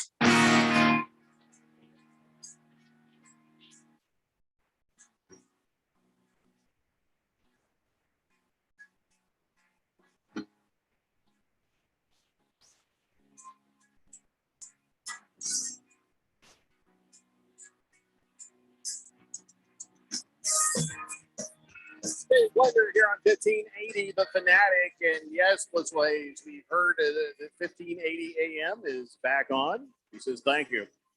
Oh, did you do that, Blitzways? Did you take care of it? Well, we appreciate that. Hefty Lefty says Dame Lillard was referring to Talking Heads, suggesting he needed to change teams for his legacy. It was actually refreshing to listen to. Yeah, listen, I like Dame Lillard. Seems like a pretty good dude. Maybe he just likes the quality of life in the Pacific Northwest. I don't know, but I know DeAndre Ayton probably doesn't care. What I mean is he doesn't care if he stays or he goes. This man has got himself his, what do you call it, a mini max, medium max contract? What do you call it? It's the mini max. It's basically the first max contract you're able to get is also the smallest possible max contract that it's possible to get. Sure. All right. So, he got his 4-year, $133 million offer sheet. from the Pacers. They're like, hey, we'll take him. And Phoenix was like, we got this. All right. So he was on the team, I guess. You wouldn't have known it if you watched any of the playoffs. But the Suns, they've just recently come out and said, all right, that's it. We're keeping him. Chris Haynes from Bleacher Report, he got in there and said, yep, they've decided they're keeping him. They're not giving him up. I don't know. Maybe Frank Vogel thinks he can work with him, whatnot. But now the rumors coming out also, from reporters, Mark Stein is saying that the Mavericks were a trade destination. Phoenix Suns tried to make that work. Here's what the deal would have been. Ayton to Dallas in exchange for Tim Hardaway Jr., Rashawn Holmes, and JaVale McGee. Suns are like, we don't like JaVale McGee. We don't want JaVale McGee. And that's where the whole deal fell apart. So what would you have thought about that? By the way, yeah, I don't care for JaVale McGee personally. But what was that a good trade for the Suns? I would have thought so, just because it would have helped them accomplish what they needed to, which is to get deeper. And they had JaVale McGee here before. Yeah, didn't like him when he was here. But he was always a good bench guy. I don't know. I mean, I don't know if you want JaVale McGee to be your starting center, which is what he'd have to be if you traded away Ayton. But, he's a good bench guy. When he was here, I remember him being able to give you quality minutes, 15, 20 minutes off the bench, and that guy would show up with a ton of energy. Now, I don't know if he's still doing that at 36 years old. Like, that's going to be tough to ask for anybody, I guess. But still, I just think that he can still give you something. And the Suns need to get deeper. Like, that is a priority that they should have. And if you can turn DeAndre Ayton into a lot of smaller contracts, like, even if you don't like McGee, I would have still tried to make that work, because then you get not just McGee, but you get a bunch of other guys who can actually help you. Hardaway's, good player, for instance. Like, that's an odd one to me. Well, maybe it's just because it's the Mavericks. I don't know. Whatever the case, that was a rumor. Who knows? This Mark Stein could be wrong. But we almost got rid of DeAndre Ayton and his contract. Hamilton Porter says, breaking news, Ryan Mallett, who used to play for the Patriots, Texans, and Baltimore Ravens, generally as a backup quarterback, has died. He from an apparent drowning. The news is just now coming out, trying to track the most accurate version of this story, but I don't know how this happened. I guess it was an accident in Destin, Florida, is what they're saying. They tried to get him from the beach to the hospital, but he did not make it. So that is too bad. Yeah, that's incredibly sad. Yeah. Used to be a Razorback from Arkansas. Yeah, I remember watching him. He was good at Arkansas, and then bounced around the NFL, which a lot of guys do, but that's a shame. Yeah, he's so young, 35. 888-368-1580. So we were almost rid of DeAndre Ayton, and Keon says he would have liked that trade. Well, now, I wonder why they didn't. Just depends on if you think JaVale McGee's worth $5 million, which debatable. Might not have been at this stage in his career. And, if the Mavericks are trying to get rid of him that hard, there has to be some reason. But if you can take even getting a couple of guys that you can then move to other places more easily, it's easier to trade a bunch of smaller contracts than it is to trade one giant one in Ayton, and that's one of the reasons why you're stuck with him. Moist one said Ayton and Luka would have been fun. Yeah, there's a lot of redundancy in that, though, isn't there? Well, not really. They don't play the same position. No, but they're both big, and but Luka's more of a point guard. But even Ayton and Luka going up against each other, when they did, Luka sort of got past Ayton quite a bit, didn't he? I mean, yeah, because he's an amazing ball handler. He's just really great at figuring out how to get people kind of on their heels a little bit. And Ayton did a good job guarding Luka, in the sense that when you have a center guarding somebody who can handle the ball like that, that's the best that you can hope for. And so to have them on the same team, in a pick and roll situation, I think an Ayton Luka combo might actually be deadly. Yeah, the first thing I thought was deadly, but also thought it's like, I don't know, hard for me to picture. Yeah, it is hard to imagine. All right, so there's a lot of delusion. We've talked about some of these guys who have turned down their little contract. Draymond Green opted out of his final year of his $26 million contract. And he's like, well, I think I can do better. And now both Keon and I talking last week, we were like, ooh, that was a mistake. he has made a horrible mistake. Who was the other guy who did that? We talked about two, Draymond Green, and who was the other guy? We're like, oh, I mean, Dennis Schroeder did it, opted out of his contract. That was, and then nobody wanted him. Cautionary tale there. And then went back to the team that he opted out from for way less money. The Lakers were so thrilled for the equivalency of a back rub coupon. You know what I'm saying? One of those things. So Draymond Green, they said, so all right, well, if you went ahead and opted out there, what do you think you're worth here? And he came out and actually said he believes that he is easily worth $100 million contract. Okay. Easily on the right team, he could make that argument. I wouldn't say easily though. That's ridiculous. That's absolutely ridiculous. But $25 million a year. I just have this sinking feeling like he could have had 26 for that 1 year, final year. Nobody's going to give him 4 years.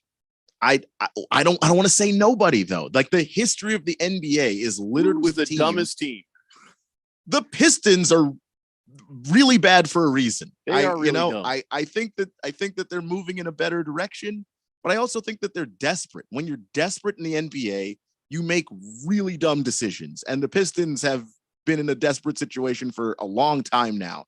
And they paid a bunch of money for Monty, more money than even, us here as Suns fans would have thought you would have given Monty Williams to coach your basketball team. And so the idea of them way overpaying for a Draymond Green when they've got a bunch of, rookie contracts on that team, I don't think that that's the craziest idea. Also, he's from Michigan, so there's a little hometown thing going on there. I think that if somebody were to do it, the Pistons would do it, and I wouldn't even be surprised. So let's think about the Warriors. Now, the Warriors are $16 million over on the luxury tax, but if they don't care, then they would be $36 million over the luxury tax, still below, I think, what the Phoenix Suns are doing right now. So it wouldn't be uncharted territory, but they don't have any money to move around. They can't give up any guys. If they want to keep Draymond Green and give him the $100 million, that's going to be a pill to swallow for the ownership of the Warriors, to pay that luxury tax. It might be, but they've paid it before. Yeah. How much is the luxury tax? What I mean is how much more, like, let's say they go the $25 million over the cap. Do you end up paying 50? Is it like, you're now playing time and a half? Like if somebody has overtime, I'm not sure how that actually plays out as far as the mathematical equation, Yeah.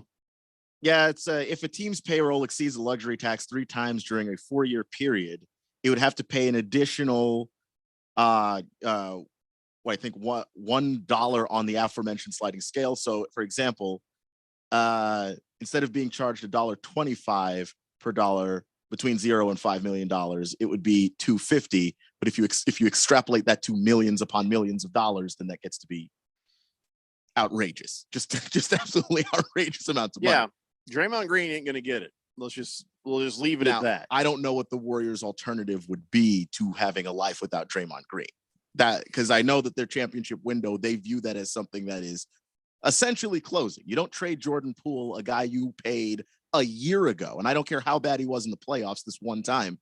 I don't think you trade him away unless you think the championship window is closing, and maybe for them it might just be worth it to just bite the bullet and go over. And maybe let's go down the money. You front load the contract so you're not paying right. You're paying the most of it early while he's still playing and giving you valuable minutes. And then after he ages out of it, which is what we assume is going to happen, he's not making nearly as much. So let's look down the money list here. What's going to happen? Steph Curry is going to make $51.9 million. Are you going to cut him? Well, no. Okay. Klay Thompson, $43.2 million. Going to cut him? Can't. Chris Paul just brought into town for $30.8 million this year. Going to cut him? Based on what they gave up, probably Okay. not. Probably not. So there's the line. Now let's start talking about who maybe you can. Andrew Wiggins is supposed to get $24.3 million. Would you trade Andrew Wiggins for Draymond Green? Meaning, would you forsake one for the other? I would take Draymond Green to over Wiggins on that. Then they need to Yeah. ship Wiggins out, and they're good to go. But Wiggins gives you that depth, and being, I don't know, they did overpay for him, but if they don't want to go over the luxury tax and if they don't want to pay it and all of that, then yeah, Wiggins might have to be the sacrificial lamb there. But Because Gary Payton II it makes $8.7 million. Kevin Looney makes $7.5. Kuminga makes $6 million. Moses Moody 3.9. Meaning everybody else down the line, if you don't get rid of Wiggins, you gotta get rid of a bunch of other people. You know what I mean? And it just doesn't seem like you're helping yourself by doing that. So I think you let Draymond Green go personally. But if you can't live without him, then Andrew Wiggins has got to go. I think Draymond's more important. Just in terms of the identity of that team. And again, you ship Jordan Poole out of town in large part because he and Draymond didn't get along. So if you let Draymond walk, then what did you trade Jordan Poole for? No, I think I got to disagree with you. Okay. Not just because he didn't get along with Draymond Green. He didn't show up. His game never showed up. Everything he was supposed to achieve, being the next Steph Curry, the next Klay Thompson, he was the next who? So it was more about his game never materializing, not just the fact that he got punched in the face by Draymond Green and deserved it. It didn't materialize in the playoffs. The regular season, it was there. So you're basically saying after 1 year, all right, white flag, just waving it. We don't care. We're giving up on a guy that we paid all this money to. Maybe nobody liked him. Maybe that's possible. And very likely, because I mean, he did get punched in the face. It didn't just fall out of the sky, I don't think. But listen, if Draymond Green can get along with LeBron James and go to France, I think he could probably get along with most people. You know what I mean? Maybe. I mean, it's Draymond. Draymond's a bit of a hothead. So I don't know who's to blame there for what the locker room stuff was. But Jordan Poole can play. And it just seems weird that after 1 year, you'd rather ship him out of town, regardless of whether or not Draymond was going to be back. Like if Draymond's coming back, then it makes sense to trade him. If that's the main conflict in the locker room that's screwing things up, and he wasn't performing in the playoffs. But once you get to the point where you're shipping off, where you're potentially letting Draymond walk, I don't see what the harm is in giving Jordan Poole another year to prove to you that he can do what you paid him to do. Hefty Lefty says, I want to see what the Suns are going to do with their contract situation and the new salary cap apron. Booker, Beal, KD, Ayton, those are huge contracts. They may need to hire an NFL team to help with creative accounting. Yeah, the Rams GM, that guy. Hefty Lefty, if it's the Suns, we're not talking about this. Just keep your mouth shut. Heavy Metal Maniac says, I'm so glad the Suns did not move JaVale McGee. He didn't do the trade, I mean. He's old. You're not going to trade DeAndre Ayton for that old guy and somebody else. Just wasn't worth it. Glad they didn't do that. I hope he can figure it out this year, or we'll just trade his butt if he starts off real bad during the season. I don't know what they would get for him, but they'd still be better than JaVale McGee. Well, that's the thing. We played adequately and pretty damn good during regular season. He just evaporated in the playoffs. So and I agree that Ayton is better than JaVale McGee. It wasn't a straight up Ayton for McGee trade. It was a Tim Hardaway, Rashawn. Oh God, I forgot his last name already. And JaVale McGee. You're getting three guys for one Ayton, and this team doesn't have a bench right now. That's the reason why I would have done the trade, not because I think that JaVale is actually better than DeAndre Ayton, because obviously that's not true. All right, we got to take a break. When we come back, we're going to talk about a couple of things more in the NBA. And then once that's over, we're talking NFL. It's the Daily Blender here on 1580 The Fanatic. My brother-in-law died suddenly, and now my sister and her kids have to sell their home. That's why I told my husband we could not put off getting life insurance any longer. An agent offered us a 10-year, $500,000 policy for nearly $50 a month. Then we called SelectQuote.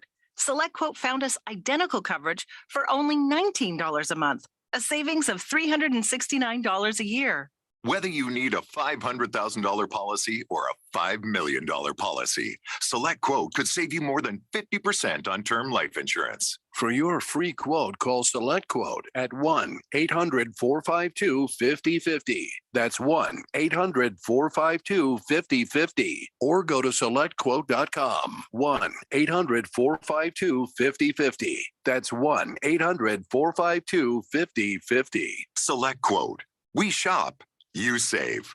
Full details on example policies at selectquote.com/commercials. Would you like to access some of the equity in your home without refinancing? No reason to refinance and lose that great low rate that you have on your current mortgage. Desert Equity Lending can get you the home equity line of credit you've been looking for. It's fast, it's easy, and it may not even require tax returns. That's right. We can use bank statements to qualify you. Most banks require at least 2 years of tax returns and many other supporting documents. When the big banks say no, we say yes. You can have your home equity line in as little as 15 days. We have a simplified process that helps get you a home equity line of credit in half the time using half the documentation that the big banks require. It's never been easier. Call now, 602-509-3000. That's 602-509-3000. Find out just how easy it is to get a home equity line of credit without jumping through all the hoops at a big bank. Call Desert Equity Lending at 602-509-3000. 602-509-3000. Desert Equity Lending MV 0906989 NMLS number NMLS 173369. Conditions and restrictions apply.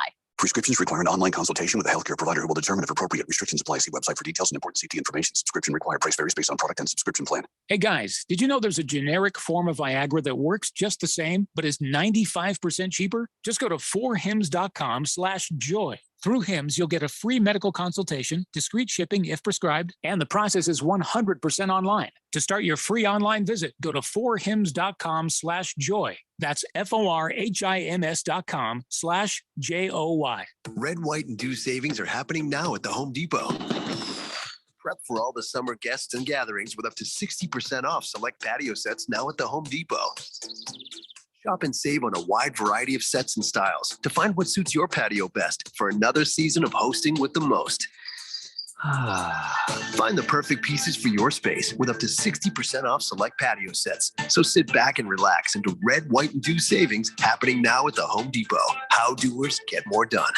1580 and 99.3 The Fanatic. Live and local.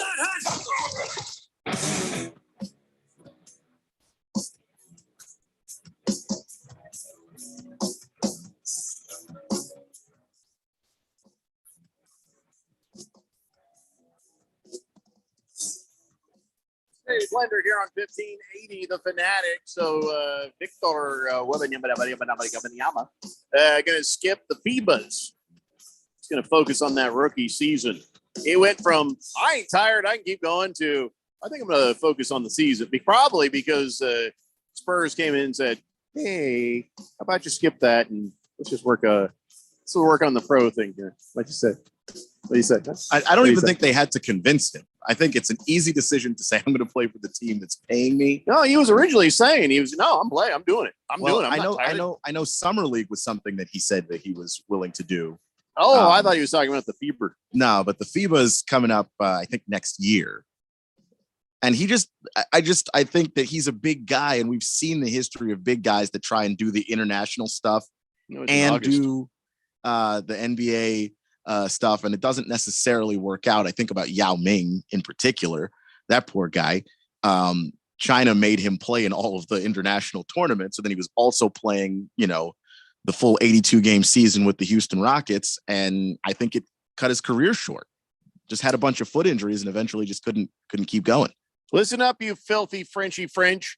The NBA's got Victor now, so back off. He says the French team is still Saint-Jean for me. And it's like, okay, fine, whatever. Yeah, I know you got to go home sometimes. But he'll play in the Olympics or whatever. But you're in the NBA now, pal. You're in the. Oh my God, you ever heard this? France is in the finals for the NBA. I mean, like for the Olympic basketball. I think they were in the semifinals. Were they really? Yeah. They got a pretty solid team.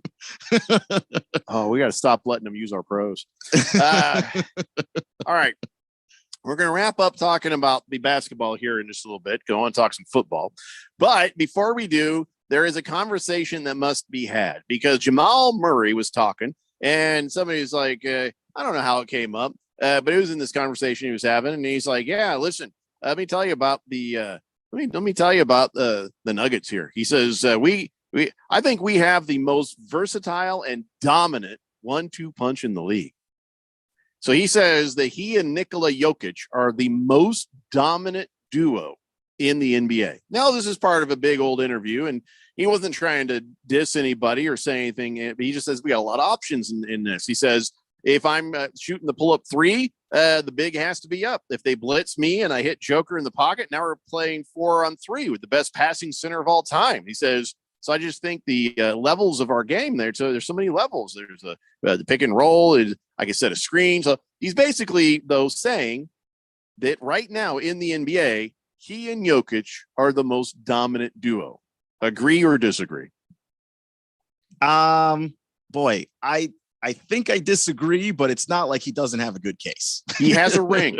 He has a ring, and the Denver Nuggets bet on this dude. Like he just had a bunch of injury problems early in his career, and never knew when he was going to show up. Yeah, I mean, he just missed an entire season at one point, and they still believed in him because they looked at what they had in Jokic and Murray, and they just thought if we could ever get these two guys healthy and playing basketball for a full season at the same time, we'd probably win a championship, and then they did. So it's hard not to necessarily argue that, especially when you look at the other duos and how they've sort of had their shortcomings. James Harden and Joel Embiid, they fell short of what they were trying to do. Tatum and Brown fell short of what they were trying to do. I mean, Booker and Durant, and some of that is health stuff, but they didn't make it either. So I am inclined to say no just because it just doesn't sound right that Jamal Murray, who we haven't really heard from consistently until basically this season, being in that class of player, but he is that class of guy, and we already know what Jokic can do. All right, so I want to know, everybody, who do you think are the most dominant twosome in the entirety of the NBA? And who do you say, Keon? Who do you say? Give the award. Give the award. Oh, man. I have to think about this one. Well, it was Pat Sajak and Vanna White. That was the most dominant duo. But now Pat Sajak's retiring. Yeah. And old Ryan Seacrest is taking over. Did you know that? He's going to take over the Wheel of Fortune. Oh my God, this man is boring. He incredibly just wants boring. To be bored to death. I don't care. I mean, listen, Vanna still got it, still looking good, still turning letters, even though there's no real letters to turn. She just touches them now. She swipes left. It's the most boring job you can possibly have. And of course, Seacrest is drawn to it like a moth to a flame. Of course he is. All right. So did you give me your duo? Did you tell me who it was? I mean, I think with better coaching, Middleton and Giannis, and mostly because of Giannis. Okay. I want to hear from the super fans of the Fourth Dimension, 888-368-1580. Who do you think is the most dominant duo? Is it Jamal Murray and Nikola Jokic, or is it somebody else? I mean, you look at the Phoenix Suns and you're like, boy, it could be. It could, maybe next season, maybe we'll see something. It could be a Booker Durant thing. A lot of hype on them when this old trade went down. A lot of people liking it. We didn't really see that. I think Durant had some bad games. He had some bad games, but he mostly played well. But we just didn't see enough. I think that's where it's hard. We had the whole season of Jokic and Murray, so you get to see. Okay, yeah, no, those guys are legit. We had a whole season of LeBron and AD. And we know that when they're healthy, that's a hard 1-2 punch to stop. But to see Durant and Booker, I think that they're the ones, they didn't get a full season to show it. So it's kind of tougher to say definitively. Those two guys are the guys. Halfy Lefty says the most dominant duo in the NBA right now. Scott Foster and whoever is playing against CP3. I got to give him the win on that. Oh, That is text of the day right there. let's see if we can. Moist one says Anthony Davis and the team physician. No, that's the least dominant. That's the least moist one. I'm sorry. You got the assignment backward.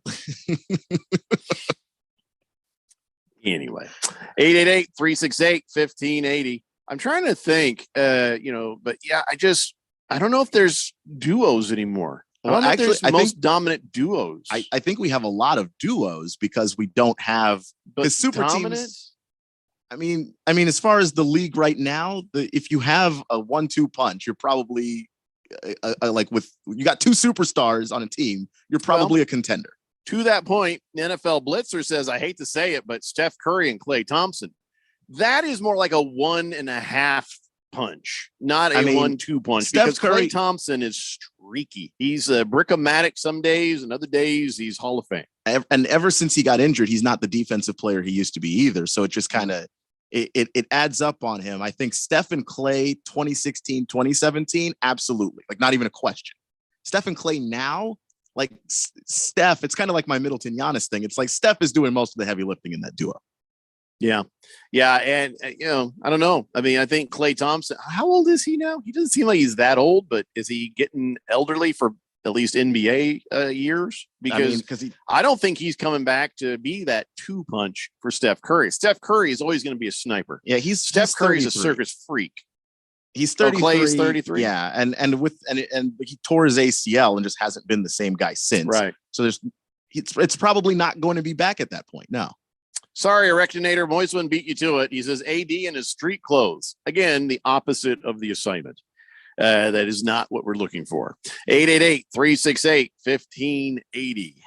All right. So listen, I want to move on to football. This would be the earliest we've been able to achieve it in quite some time, but not just yet. Real fast. I do want to fill you guys in on some stuff. Patrick Mahomes and Travis Kelce, they're going to be doing that match, the golf match. Does anybody care about this anymore? These matches between so-and-sos? It's fun if it happens to be on. I don't look forward to it though. Patrick Mahomes and Travis Kelce versus I believe Steph Curry and Klay Thompson. The 1.5 punch. That has the potential to be pretty funny. I mean, those guys talk great personalities.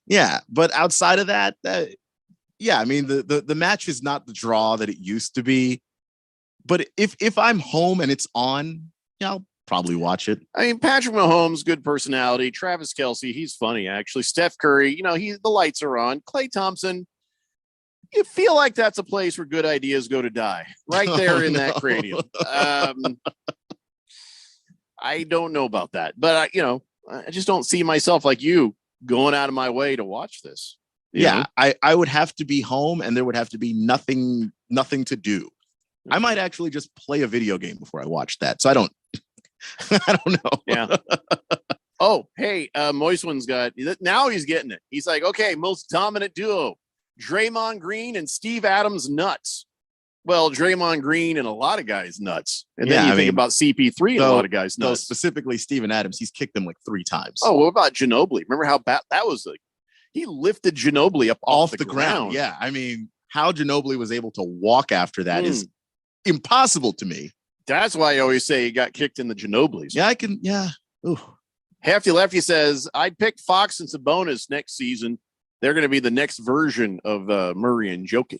I mean, they're so close. I think that Fox is kind of ahead of Sabonis right now in terms of just his level of dominance in the game. But Sabonis is doing kind of his Jokic impression. He's a very good passer for a big guy. Hefty Lefty says, I think a more fun match would be the Curry brothers versus the Kelce brothers. Ooh, Steph and Seth versus Jason and Travis. Also wouldn't go out of my way for it, but it would probably be good. Probably end up watching the highlights. They'll probably be pretty funny. Moist One, thank you for that. Kiss the Cook says, Anthony Davis spent so much time in street clothes, they should bring back the leisure suit. Oh, boy. Erectinator says, powerful duo, Mike Holland and X-Lax. Okay, a Reckonator And in the Moisland NBA. just- In the NBA, guys. we feel like they're having a competition here. Mhm. Quiet Cannon says if those guys are good golfers, that match will be attractive to viewers. Yeah, They're okay golfers. They're okay. Like Mahomes is okay and Steph Nobody's is okay. watching this for the golf. Those are the two guys. We're there for them just talking trash to each other and hanging out. Yeah. And also when they air it, is I think important. It can get buried on a Saturday. Nobody cares. So can somebody tell me something?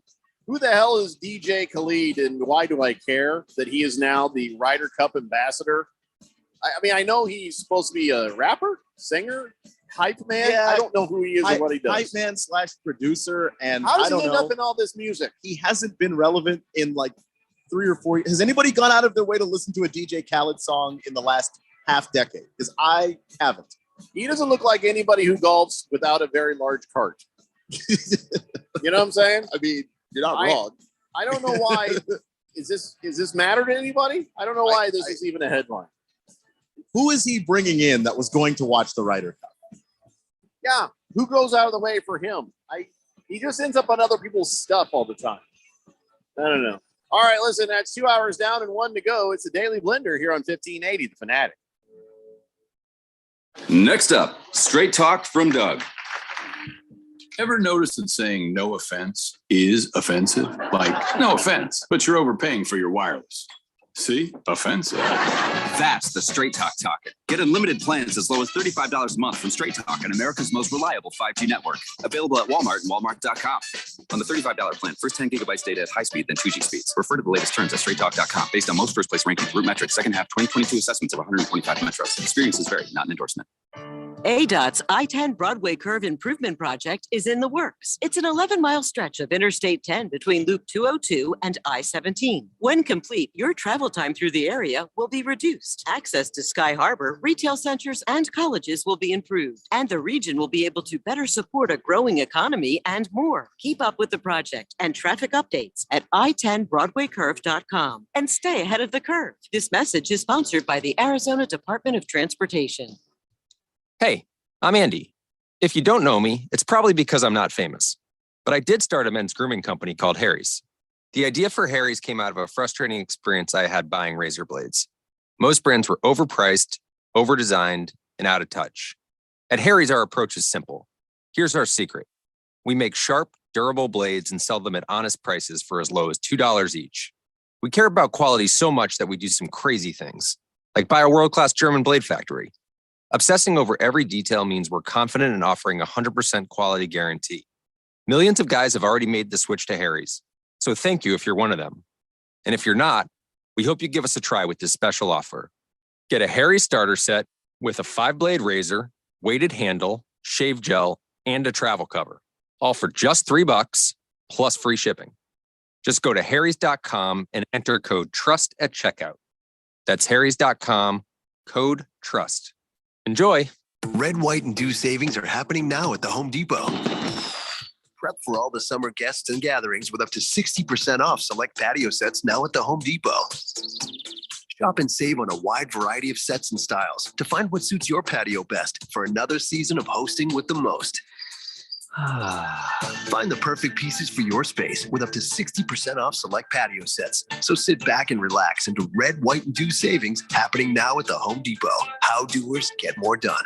Prescriptions require an online consultation with a healthcare provider who will determine if appropriate restrictions apply. See website for details and important safety information. Subscription required. Price varies based on product and subscription plan. Hey guys, did you know there's a generic form of Viagra that works just the same, but is 95% cheaper? Just go to 4hims.com/joy. Through Hims, you'll get a free medical consultation, discreet shipping if prescribed, and the process is 100% online. To start your free online visit, go to 4hims.com/joy. That's FORHIMS.com/JOY.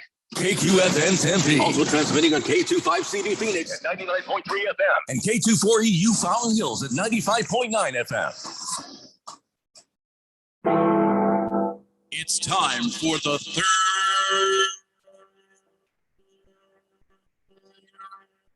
hour. Quiet, people, settle down because it's time. Time for what? Showtime. When does it start? Right now. 3, 2, 1. Let's get on with the show. Let's do it.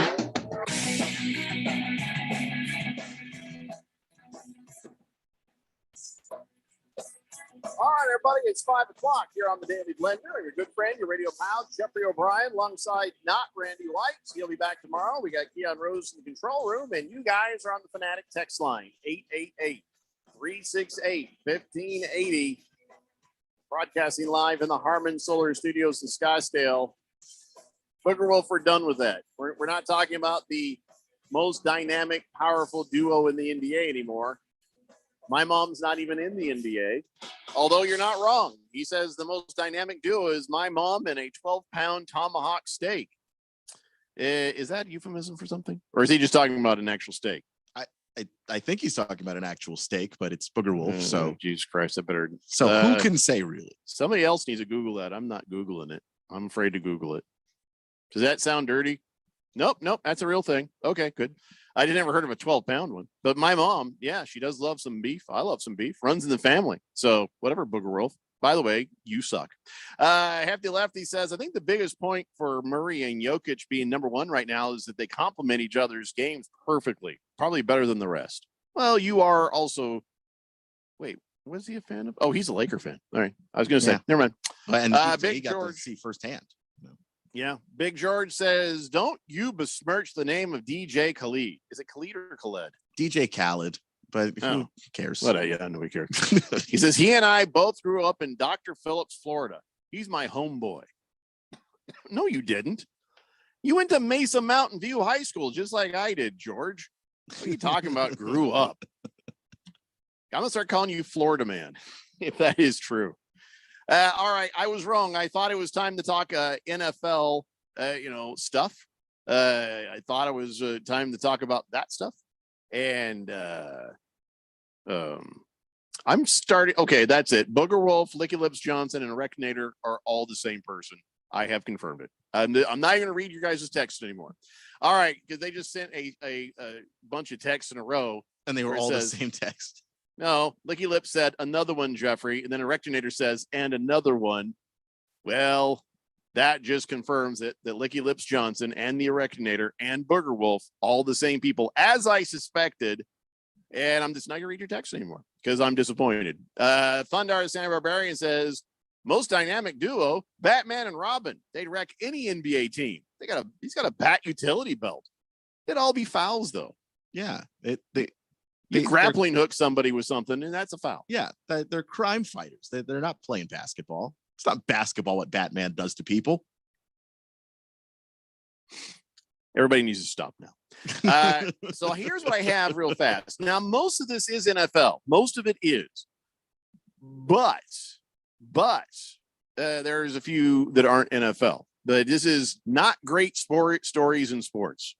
I mean, I got a stack of things. It ain't great. You know what I mean? These aren't good stories. These are things that are happening, maybe relevant, maybe not. Leonard Fournette's a free agent, so this doesn't affect anybody's team, but his car caught on fire. He was driving his car, and I assume in Florida. I'm not sure where, but his car caught fire. He was driving down the road. And he pulled over. Everything was fine. Nobody got hurt. But he was just like, car caught fire while I was driving. Have you ever had that happen? Have you ever had a car catch fire while you were driving it? No, but I actually was at work when I was back in Georgia. And I looked out the window and I saw someone's car on fire on the side of the road while they were desperately trying to figure out how to put the fire out. So I've seen it happen to somebody, but it hasn't happened to me, thankfully. Yeah, I've never had a barbecue myself. I mean, I've been working on cars and they tried to catch fire. That's always hilarious. Ask Jay Leno. So let's see. Now the Erectinator and Licky Lips Johnson are trying to. What's so funny? The Jay Leno. Oh, I thought it's like you're laughing at me for having almost caught fire. No, the Jay Leno. Licky Lips Johnson says, no, those are DJ Khaled jokes, Jeffrey. Shake my head. He says another one. A lot. See, on these songs in which he is not singing or not producing or not rapping. He's in the background just shouting, Another one because That's it? That's his thing? That is his thing. It's his All thing. right, then I apologize to Erectinator, but I am pretty damn sure Licky Lips Johnson is the same person as Booger Wolf. All right, so I'll because that's what Erectinator was doing. Another one. Okay, got it. No, and he's like, Licky Lips Johnson's like, you don't know squat. I am proud to not know squat about DJ Khaled or whatever his name is. It just hasn't mattered in a very long time. I just don't understand why we still talk about him. He's kind of a meme at this point. I don't know. I don't care. He's like the tags on a mattress. Kind of pointless, you know? And but yet, he's always just there. Yeah, just always around. Heavy Metal Maniac says, having 3 different nicknames with 3 phone numbers just to give you garbage, isn't that a sign of narcissism? It's a sign of something. I don't know. I thought it was funny the other day when Ralph tried to say I was a narcissist. I don't know. I can't remember what it was. I'm just like, wow, I never been accused of being that before. But you know who would accuse somebody of being a narcissist? A narcissist. Hefty Lefty says, what a surprise. Leonard Fournette's vehicle was a Dodge. I didn't know Dodges were catching fire out there. What was it, a Dodge? Oh, man. I don't know. What kind of, was it a Durango or something? But yeah, he's okay. But I mean, that's not a great story. But it gets worse. Devontae Adams, well, they've closed his criminal case, which is good for him. But now the NFL's got to look at the personal conduct policy. You remember he pushed that guy and the guy got hurt and he's suing him civilly. I feel like that was assault. I feel like he got off, he got off with one right there. But okay, so they've closed the criminal case, but he ain't out of the woods yet. That's for sure. So I imagine he should be. Why wasn't he? Was that in the playoffs or something? Or they lost a playoff game? So why wasn't he suspended? Probably They're waiting on the criminal part. The criminal part, and also the league just wants to figure out who's at fault and be really sure about that before they suspend you. They do this all the time. Like the same thing with Alvin Kamara. Alvin Kamara got into that altercation in Las Vegas during the Pro Bowl, and even though it was on camera, his guys beat some dude up. They still went ahead and did an investigation. And during that time, the result was that he played an entire season after allegedly, assaulting a guy. So yeah, the league takes its time with it. But then when they're done, then you're suspended. All right. I guess that makes sense. Raven Kid, another one. We the best music. Major Key. DJ Khaled. I really never thought this would invade a place that I actually enjoy, which is being on the radio. I do not want to think about DJ Khaled because I'll just stop reading it. Who cares? Moist One says DJ Khaled doesn't. Okay, I can't read that. Rectinator says, who's a narc? Thundar Santa Barbarian says, ooh, sorry, I don't much really watch the NBA, but I figure I might start watching if Batman and Robin showed up. You just saying Batman and Robin isn't going to get them in the NBA. In fact, I don't even know who Batman is right now. Who's playing Batman now? I think, aren't they resetting everything? And why can't they stop? It's a lot. Can we just stop? There's too many Batmans, too many Spider-Mans, too many everythings. Can we just stop for a while? I think we've got superhero burnout. Don't you think? I do. I pick and choose which ones I watch at this point, but there's no loyalty to, this is part of the greater universe of this, because I am tired of having to watch a TV show that actually explains what happens 3 movies later. Like, I just don't care anymore. It's too much. It's too much. Yeah, all those stories have been told over and over. Stop it. Stop with the Willy Wonka. Stop with the Superman. Stop with the Batman. Stop with the Spider-Man. And how about you let that Marvel universe simmer for a minute? Hey, how about you stop with that for a bit? Okay, we're done. We've gotten there. Stop it. There's 6-part episodes of TV shows that you have to watch to understand a movie. I have to focus on what's left of Star Trek. Okay.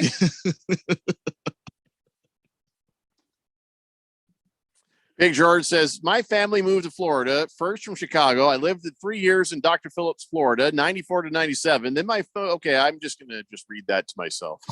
There's his entire line.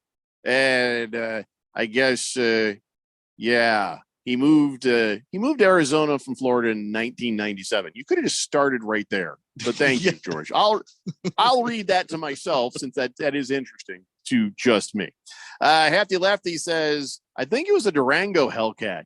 You know, it was just a harmless poke at Dodge. Yeah, Dodges have weird things like rear window seals leaking.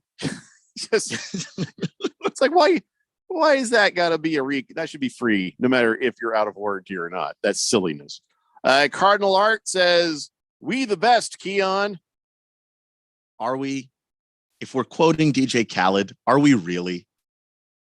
I don't know who this is, and I don't know who he's talking to, but I'll go. Who's Zach, by the way? 7444 says, hey, Zach, I do not pee in the shower. I pee from the shower. That's an expert move if you can pull it off. It really is. That is a degree of difficulty that's a little too high for me to attempt. You don't want to do that in the shower because then it mixes with the steam and now you've got pee steam and it's gross. That's why you should never pee in the shower. Yeah. But if you can do it from the shower and hit the target without any mess, you're a winner in life. More power to you. My aim's not that great.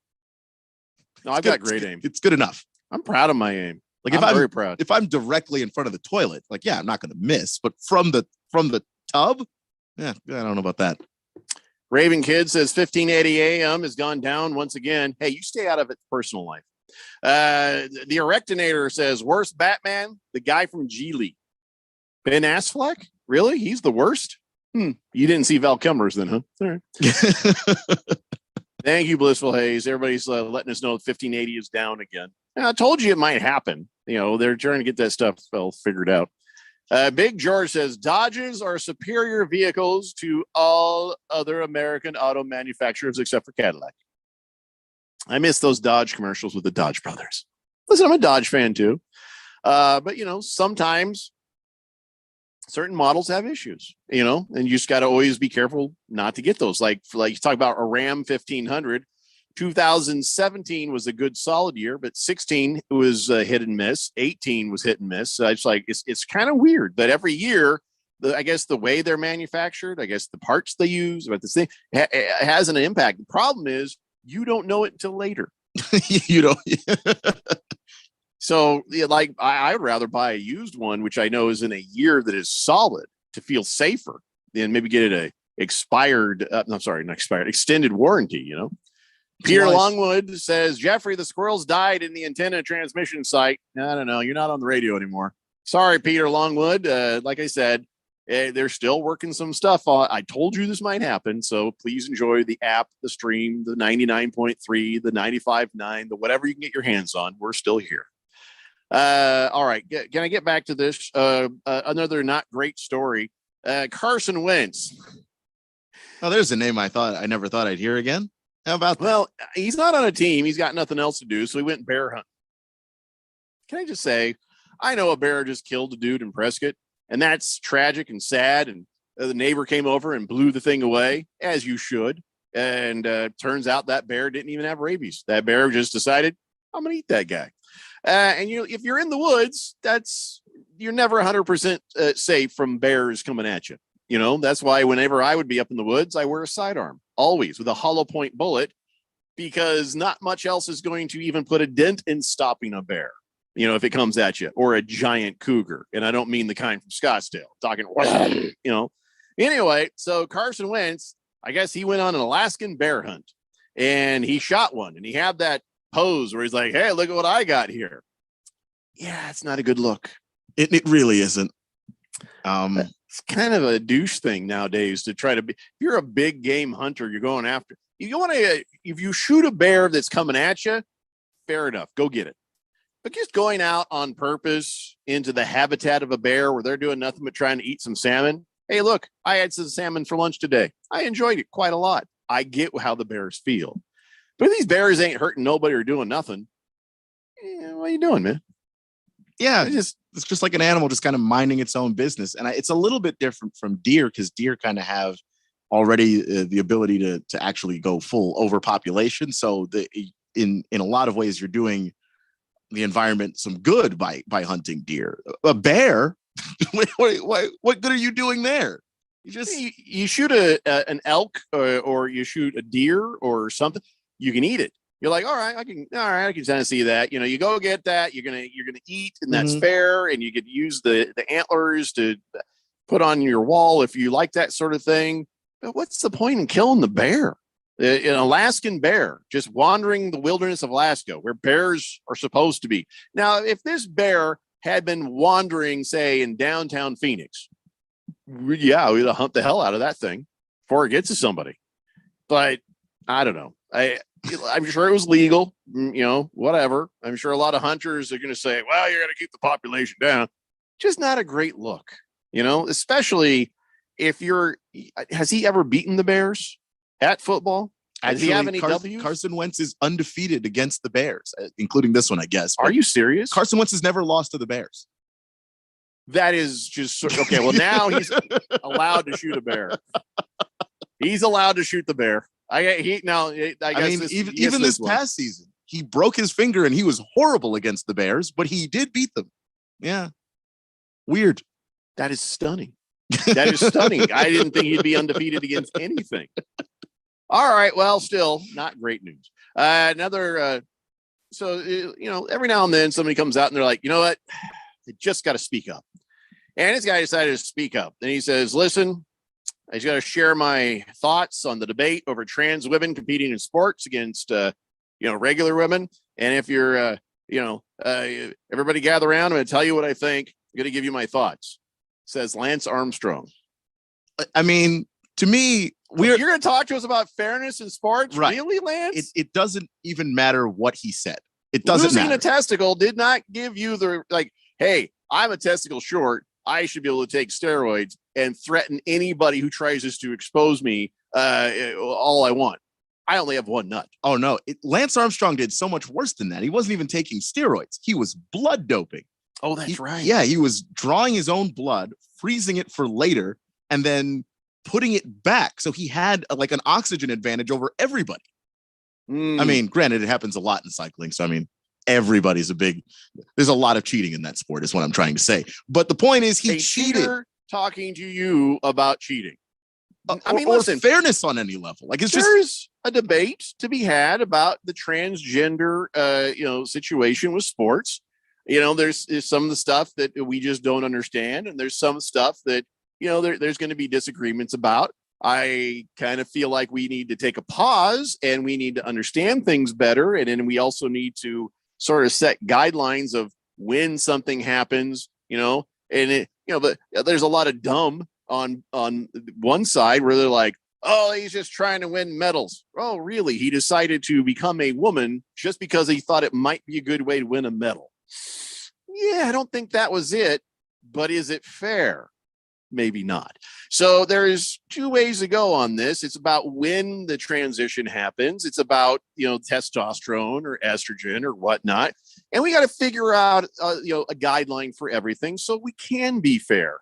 And forcing women to change, and shower with someone they just don't feel comfortable with. Maybe that's not fair to those girls either. Maybe say, hey, listen, we get it. We're going to call you she, whatever you like, but in this case, maybe it's better you go ahead and we got a place for you to shower here. I think we just need to have common sense and be reasonable about the way we interact. On one end, we need to be accepting of what someone decides they want to be. But on the other end, you got to give us a minute to sort of get comfortable with this and figure it out. Yeah, and figure out the science of the whole thing and all that. I get that. I just don't want to hear from Lance Armstrong. Lance Armstrong is the last person we need to hear from about fairness. He is the worst messenger. That is not a great sports story from him. Had it been somebody else, then we'd say, hey, let's have a healthy conversation. Like other people I don't want to hear this conversation from. Barry Bonds, just kind of don't want to hear it. Roger Clemens, don't want to hear it. Mark McGuire, no thank you. Like nobody who already disregarded the concept of fairness from the beginning. And I see what Lance Armstrong is trying to do, by the way. It's not lost on me. This guy is trying to rehab his public image. He's half the country. With half the country, I guess. And he's also been on he's on that reality TV show, the one with Pretending We're at Mars. With Richard Sherman and Marshawn and I think Ronda Rousey's on the show too. I haven't seen it, but I've seen the commercials. It's for the it. B Squad. But I just think that he's trying to find any way on TV so that people can see him as a normal person and not potentially the greatest cheater of all time. I have more not great sports stories. We can do that when we come back. Let me just clear the text line real fast. Thundar the Sound Barbarian says Dodge is almost a great brand. They just need to add an RS to the end. Oh, shut up. Oh my God. You almost snuck that in there. I'm glad I've had a couple of Dodge Challengers. And if anybody ever walked up and put that on the end of Dodge, I'd have murdered someone. Raven Kid says there's cougars in Scottsdale. Didn't know we had a zoo. You're too young, Raven Kid. Someday you'll understand. Navy Brad says, can you imagine going deer hunting and a deer pulls out a 357 Magnum? I think it's fair. That would even the playing field, wouldn't it? Oh, hell yeah. Now I'm in. I mean, yeah, I'm going to wear a vest. I guess that's not fair to the deer, but whatever. Moist One says, blood doping would be cool if you could take an athlete's blood and got their talent. I want Magic Johnson's ball handling. So, yeah, wow. That's a direction to go. That is... Maybe not Magic's blood. Just saying. Rough Rob says Tom Brady, greatest cheater of all time. I'm not going to argue with you on that. But I don't think he's talking to us about transports either. So, all right, listen, we have to take a break. More not great sports stories when we come back. I feel okay about this because a lot of these are going to be football. So I feel like I'm still kind of talking about football. It's the Daily Blender here on 1580 The Fanatic. This is Brent Musburger's action update on 1580 and 99.3 The Fanatic. The best way to start betting smarter is to sign up for a free VSiN subscription at vsin.com/subscribe. That's vsin.com/subscribe. Phoenix Mercury at home today with the Dallas Wings of the Footprint Center. The Wings are the 3.5-point road favorite, the total 169.5. Diamondbacks open up a series at home with the Tampa Bay Rays. Arizona, the $1.24 favorite. Tampa Bay plus 160, 8.5 under the total at Chase Field. Arizona plus 330 to win the National League West Division title. They have a 2.5 game lead over second place San Francisco, who's plus 350. Third place LA Dodgers favored minus 140 to win the division. They trail the Diamondbacks by 3 games. Mike Sennett, 1580, 99.3 The Fanatic. Hey, I'm Andy. If you don't know me, it's probably because I'm not famous. But I did start a men's grooming company called Harry's. The idea for Harry's came out of a frustrating experience I had buying razor blades. Most brands were overpriced, overdesigned, and out of touch. At Harry's, our approach is simple. Here's our secret. We make sharp, durable blades and sell them at honest prices for as low as $2 each. We care about quality so much that we do some crazy things, like buy a world-class German blade factory. Obsessing over every detail means we're confident in offering a 100% quality guarantee. Millions of guys have already made the switch to Harry's, so thank you if you're one of them. And if you're not, we hope you give us a try with this special offer. Get a Harry's starter set with a 5-blade razor, weighted handle, shave gel, and a travel cover. All for just $3 plus free shipping. Just go to harrys.com and enter code TRUST at checkout. That's harrys.com, code TRUST. Enjoy. Red, white, and dew savings are happening now at the Home Depot. Prep for all the summer guests and gatherings with up to 60% off select patio sets now at the Home Depot. Shop and save on a wide variety of sets and styles to find what suits your patio best for another season of hosting with the most. Find the perfect pieces for your space with up to 60% off select patio sets. So sit back and relax into red, white, and dew savings happening now at the Home Depot. How doers get more done. Think for a moment about how much time you spend planning your vacation. Now, think about how much time you spend planning for retirement. Maybe it's time to change your focus. maybe it's time to take a trip. I'm Mo Ansari, host of Market Wrap and president of Compact Asset Management. My team of certified financial planners uses a target retirement income planning model, or TRIP. TRIP is an important tool which we use to evaluate investment strategies and lifetime income products. Then we use that information to determine the best strategy that could provide you with the financial security you seek and the peace of mind you deserve. Call Compact Asset Management at 1-800-388-9700 for your comprehensive, customized TRIP report with specific recommendations designed just for you. Call 1-800-388-9700. That's 1-800-388-9700. Compact Asset Management is a registered investment advisor, funds custodian, Fidelity Institutional Wealth Services member, FINRA SIPC. Hey, I'm Andy. If you don't know me, it's probably because I'm not famous. But I did start a men's grooming company called Harry's. The idea for Harry's came out of a frustrating experience I had buying razor blades. Most brands were overpriced, overdesigned, and out of touch. At Harry's, our approach is simple. Here's our secret. We make sharp, durable blades and sell them at honest prices for as low as $2 each. We care about quality so much that we do some crazy things, like buy a world-class German blade factory. Obsessing over every detail means we're confident in offering a 100% quality guarantee. Millions of guys have already made the switch to Harry's, so thank you if you're one of them. And if you're not, we hope you give us a try with this special offer. Get a Harry's starter set with a 5-blade razor, weighted handle, shave gel, and a travel cover, all for just $3 plus free shipping. Just go to harrys.com and enter code TRUST at checkout. That's harrys.com, code TRUST. Enjoy. Summertime, and the Diamondbacks are heating up, competing for the top spot in the NL West. What moves are the Snakes going to make by the trade deadline? Can this team continue to battle as we head for the All-Star break? Can Corbin Carroll continue his torrid pace to be the Rookie of the Year? Stay up with all the Diamondbacks news, info, updates, and rumors. If it's local, we talk about it. 1580 and 99.3 The Fanatic, and always on at 1580thefanatic.com.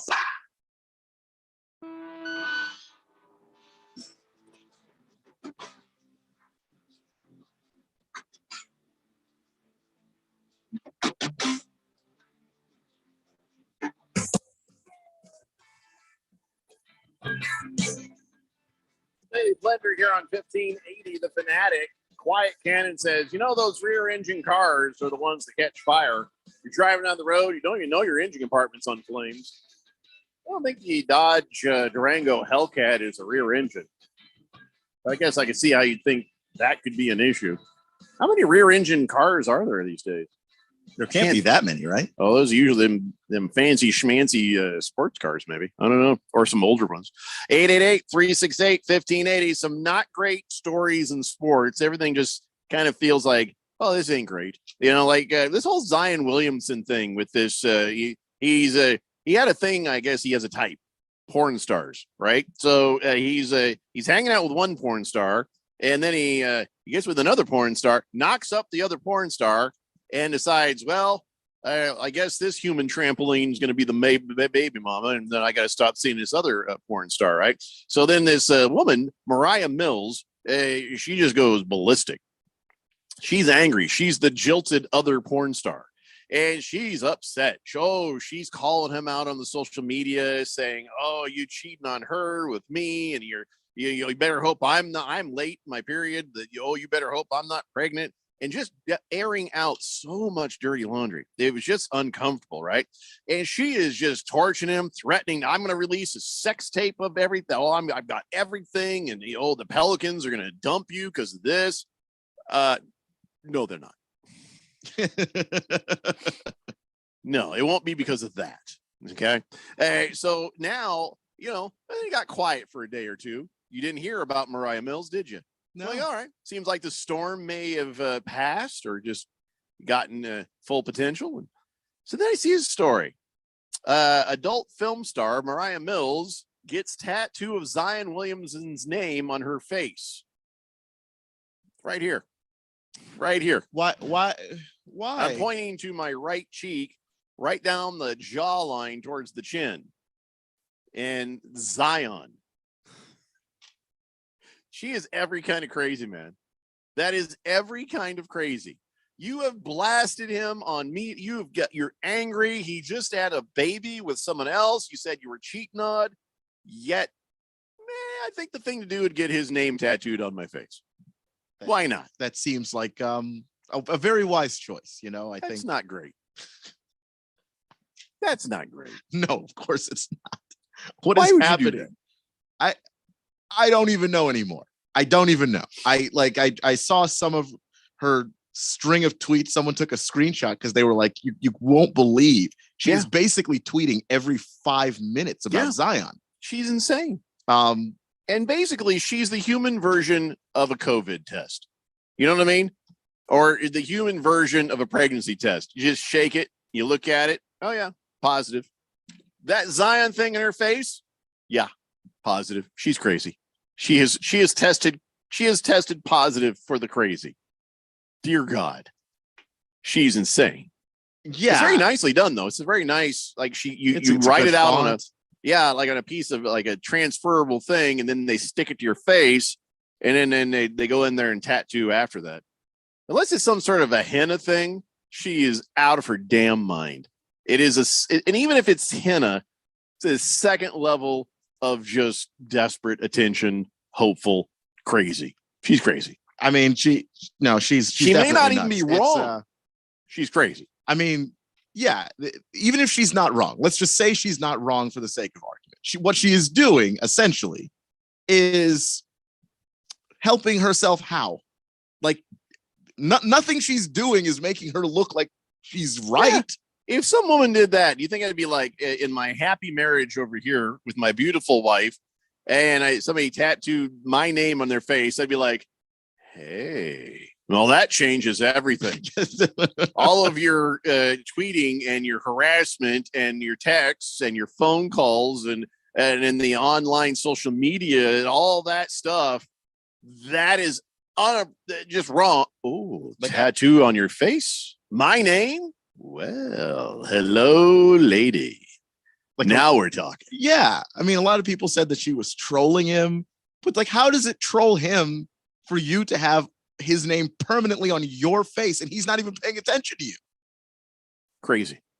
She's just there's no logic to anything that she's doing. None whatsoever. Blissful Hayes might be onto something. Says she's desperate for attention and a payday.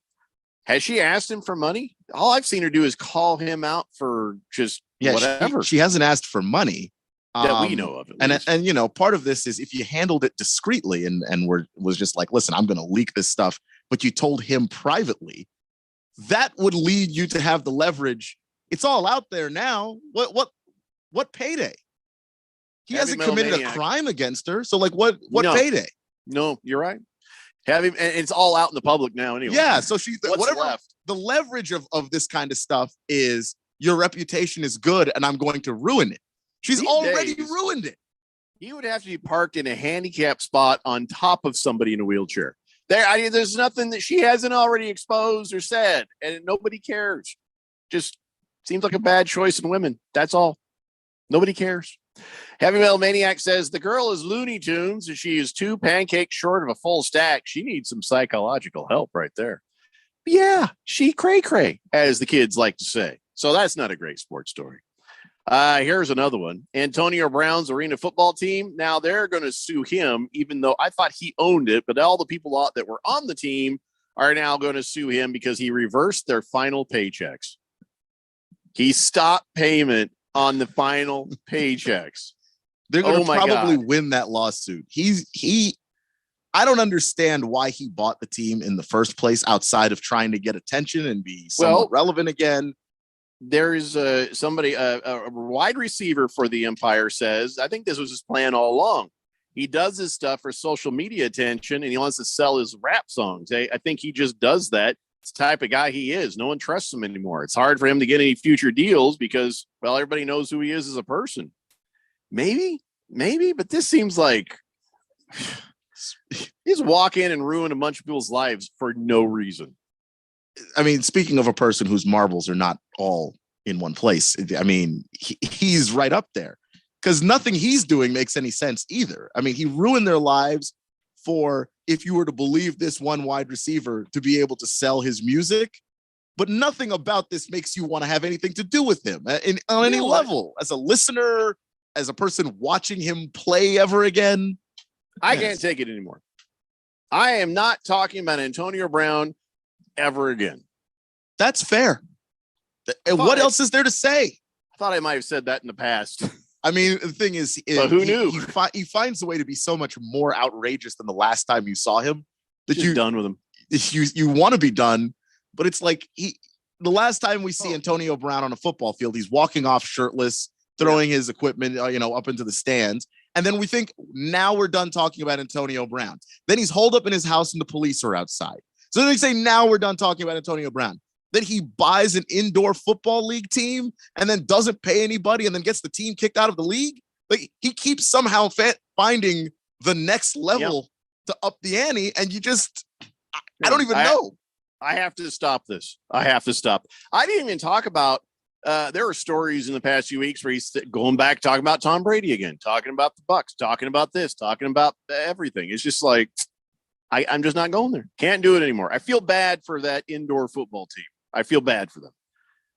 These are a bunch of guys that are just, look, they wanted to play football for a living. And sure, maybe they're not NFLers, but they found a place where they could do that.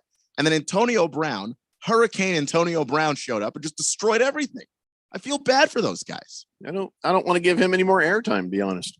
I think we've given him too much airtime. Yeah. It's time to stop. Nurse Scratchett says both are psych patients, or should be. Well, see, she should know she's a psychiatric nurse. I feel like she can identify when it's Mariah Mills and Antonio Brown. Okay, let's go now from maybe this guy needs a psych eval. Willie McGinnis. What the hell? First off, we saw this video of him beating the hell out of a guy in a restaurant booth, and then his buddies come along behind and finish the job. Same thing happened at a gym. Did you know that? No, I haven't heard this A man has filed suit against McGinnis after a disagreement at a Long Beach, California gym last year, or 2021. I guess he punched a guy in the face after arguing over a weight. And then after that, somebody else got involved, and then some fitness employees. I guess here's what happened. McGinnis punched him. Then 3 other men joined McGinnis and punched Cortez in the head and back 30 to 40 times. Who is this posse he has who just jump in at a moment's notice? Why don't I have people like that? Jump in at a gym because you're normal. Like, I kind of wish I had people like that. I don't know. In order to have people like that, you yourself would have to be that person. I just want someone that loyal to me that if I just said point and they went, they go do that. I'm not like I'm gonna do it. I'm not the guy who's gonna punch a guy. I'm gonna let a guy stand up out of a restaurant booth before I start a fight. And if I fight him, I fight him. My buddies don't. And if I fight a guy over a weight in the gym, I fight him. My buddies don't. But Willie McGinnis has a crew who is ready to throw down. That's the loyalty. Like, he just makes eye contact with the guy and then kind of nods his head over at him. That's he must pay him for that. You have to. Who gives 2 craps about Willie McGinnis enough to go through? Like, probably gonna end up people being in jail and stuff. I wonder, for all the trouble that he's gotten into, if Ja Morant's crew of guys would do that for him, because I get the feeling that they won't. Yeah, I feel like they run the other direction when they're like John's like, beat that guy up. Like, are you serious? No, absolutely not. Another not great story. Bill Romanowski and his wife. It turns out that they owe $15.3 million in taxes. Huh. Yeah. I mean, I know you have branded this the not good sports story segment or football story segment, but sure. There's also like a lot of guys that are just, there's just like a lot of crazy happening here between Antonio Brown fits in your crazy compartment. I mean, the way he played, he was definitely crazy. Oh, yeah. He killed some people accidentally. And then not literally. I don't know what you have to do to owe 15 mil in taxes. Well, there's more. They've also been using funds from their nutritional business N53 to pay personal expenses, which is not the way you're supposed. You can run a business in a certain way where the business then in part of an agreement, you can't just have it just arbitrarily. Yeah, you're just like reaching into the account of your business to just whenever you want to. Yeah, it's not your personal checking account. It's a business and it's under codes and taxes. And then if you're not paying taxes for certain things, yada, yada, yada. So Yeah, that's a lot of impropriety in business, but $15.3 million in taxes does not sound like an accident. Here. Is a lot. Yeah. I mean, it means that you at some point knew what you were doing and then just simply did not stop. Last not good story in sports. This one's serious. I guess Jimmy Johnson is not going to race in the Chicago race this weekend. This is just wild. His in-laws were found dead, a murder-suicide, which also involved a 11-year-old child. So, 3 people dead Monday night. My God. I don't know who the 11-year-old child was, but so if this was in-laws, is this is his wife's parents, I guess. So is the 11-year-old her brother, or just very strange story and not a whole lot of details that I've seen yet, but so he will not be driving on the road course thing this weekend. So yeah, I hate to bring it down to this, but had to be said. So we're done with the not so good stories in sports, but now we're just about out of show. So, well, at least you didn't save that for the very last segment, because that would have been like the worst note to end the show on. Well, we've had worse. I actually am kind of worried now. Yeah, There's worse than that. This is the Daily Blender, man. You know better than that. Worse than a homicide, suicide situation involving a kid. Because that seems like we've managed. I think we've managed worse. This show has been on in various incarnations for 23 for years. a long time. I feel like we've done it's worse. possible. Yeah, okay. I believe you. All right, we got on this date in Big Georgia sports history and whatever else we can cram into the last segment. It's the Daily Blender here on 1580 The Fanatic. You know that Big Burger detergent jug is 85% water, right? 85% water? I thought I was getting a better deal because it's so big. If you want a better clean, Tide Pods are only 12% water. The rest is pure concentrated cleaning ingredients. Oh, pass me the intercom thingy.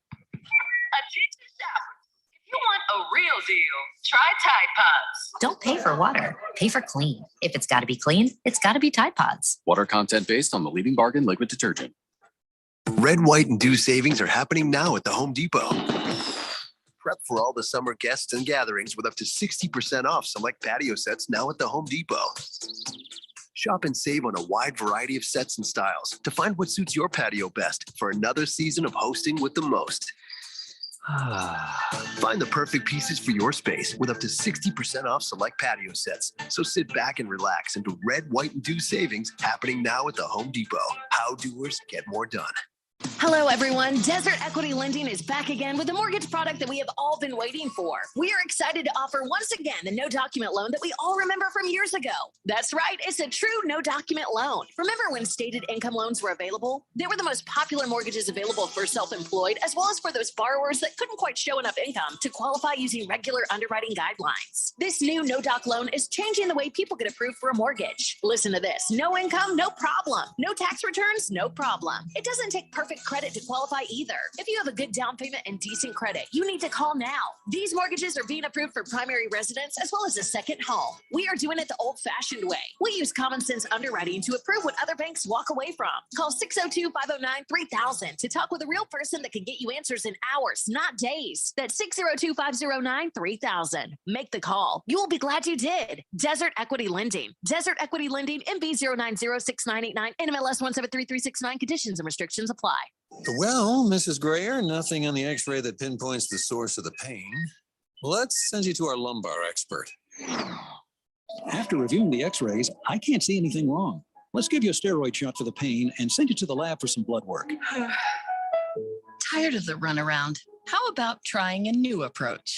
The holistic approach. At the Naturopathic Physicians Group in Scottsdale, our medical doctors are experts in full spectrum care using a natural approach. Patients come in for a variety of issues, including joint pain, chronic conditions, and issues specific to men's and women's health. Our naturopathic doctors can restore pain-free joint function and restore balance in immune, digestive, and hormone systems, which often improves both immediate physical symptoms and also improves cognition and emotional stability.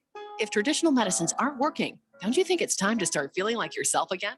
Call Naturopathic Physicians Group at 480-451-6161. That's 480-451-6161. Or go to naturopathicgroup.com. Hello, and thanks for listening. We strive to bring you the best programming available, and we have some exciting new shows coming for you later, like how Devin Booker beat the Kardashian curse, curling, that sport that takes big stones, and the musical hit Sing Along with LeBron.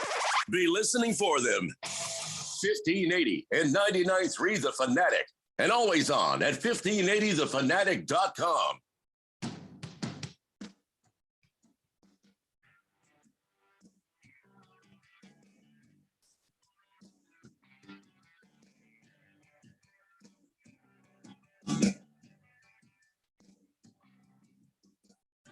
Today, weather here on 1580 The Fanatic. Look at that guy from the Action Update. 1580 The Fanatic. Nurse Scratchit says, it's Tuesday, right? Sounds like a Friday. Could you pour me a Stella? Hell yeah, we can pour you a Stella. Get this lady a beer. She's working hard for the money. So hard for it, honey. So you better treat her right. Beer Nut says, been super busy. Haven't had a chance to listen. What's going on with the radio station? We're doing some maintenance and there's some air conditioning stuff that we're working on. So when you're working on stuff, you have to turn power off, and then you got to do a thing, and then you turn it on, and did that work? No, you got to take it off. Got to fix the thing. So it's just part of the process. Beer Nuts. Everything on 1580 should be back to normal soon, but you got us on the app. You got us on 99.3 FM. You got us on 95.9 FM in the East Valley if you're in just the right place. And, of course, the stream at 1580thefanatic.com and all that. Always have your backups ready, just in case. You know how it is in the summer. Stuff happens. What if the power goes out to whatever it is you listen to? You've got other options. We probably have more options for this radio station than any other radio station in town. You know? Makes sense. I'm not gonna lie. I usually listen on the app when I'm driving around. Just easier that way. I got a great antenna in my my vehicle. I can listen to anything. Just depends. And if one goes down, there's a couple others. So yeah, have all options available so you don't miss a minute of 1580 The Fanatic, specifically the Daily Blender. You didn't see it right there, but on the YouTube video, I smiled and it went ding. Right on my teeth. I saw it. Yeah, it's right there.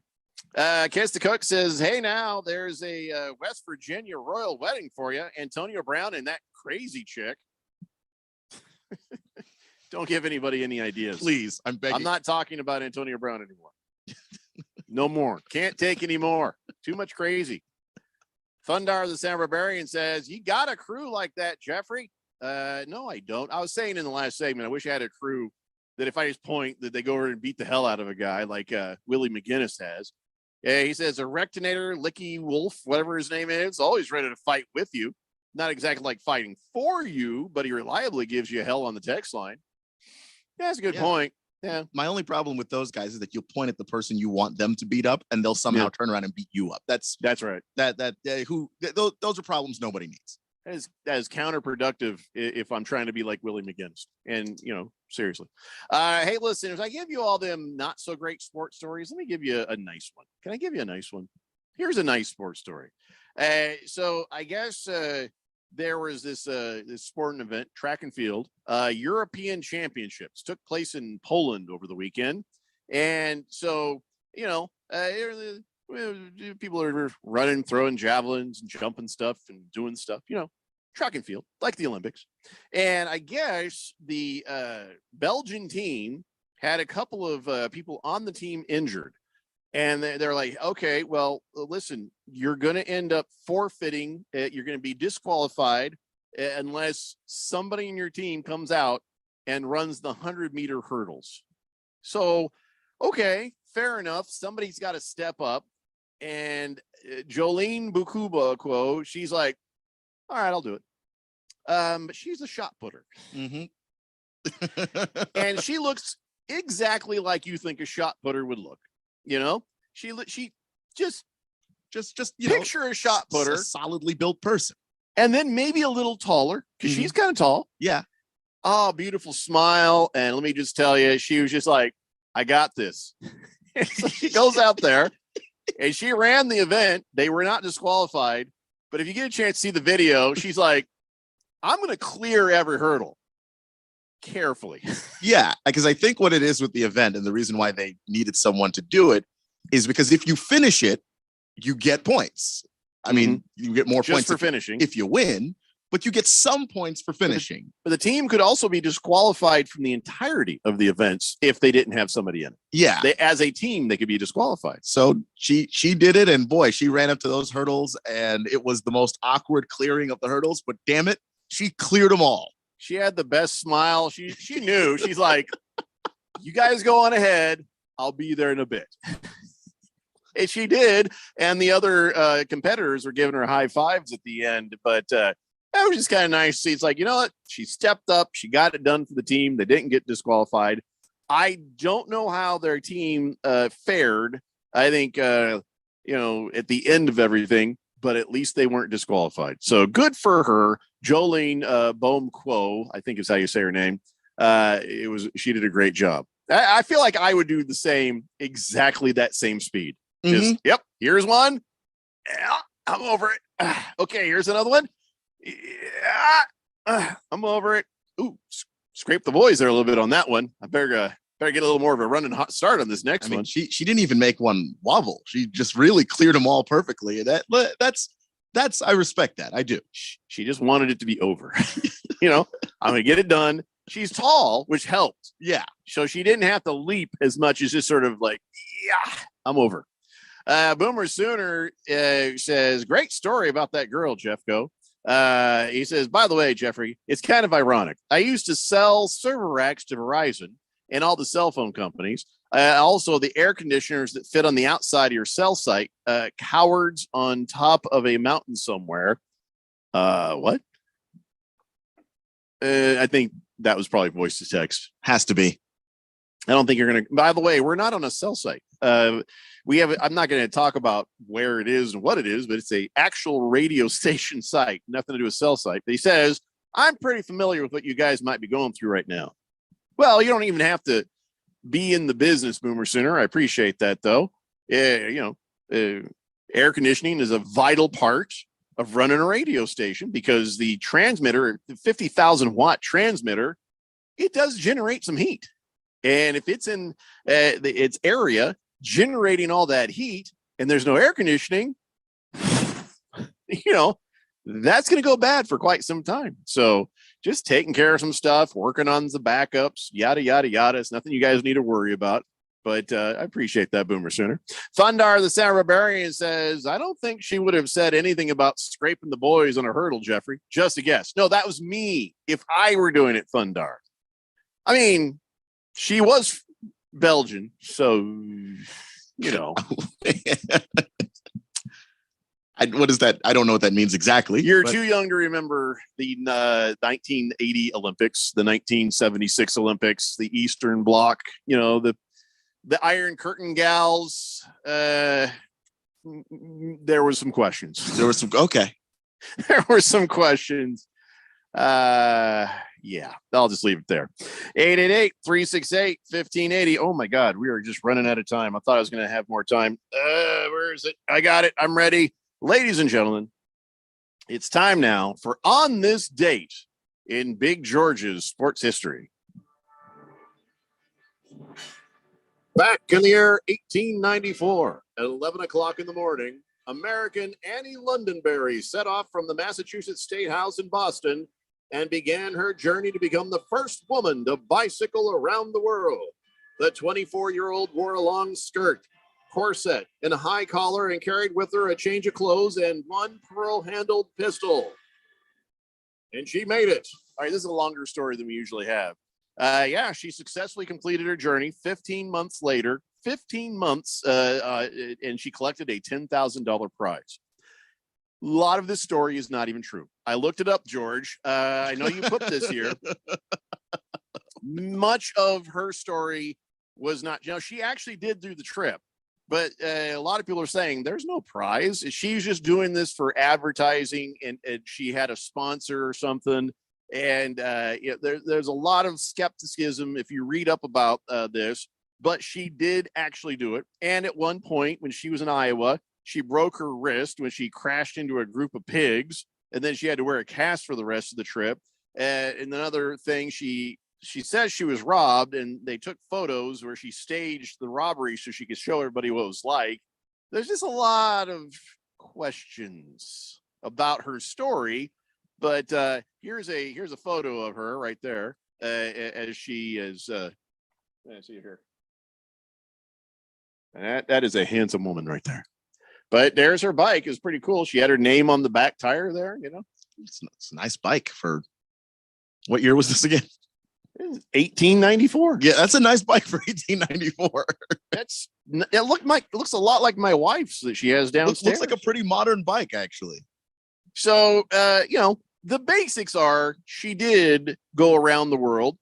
Some of it, you can't bicycle on a boat, so you have to ride the boat to the next place.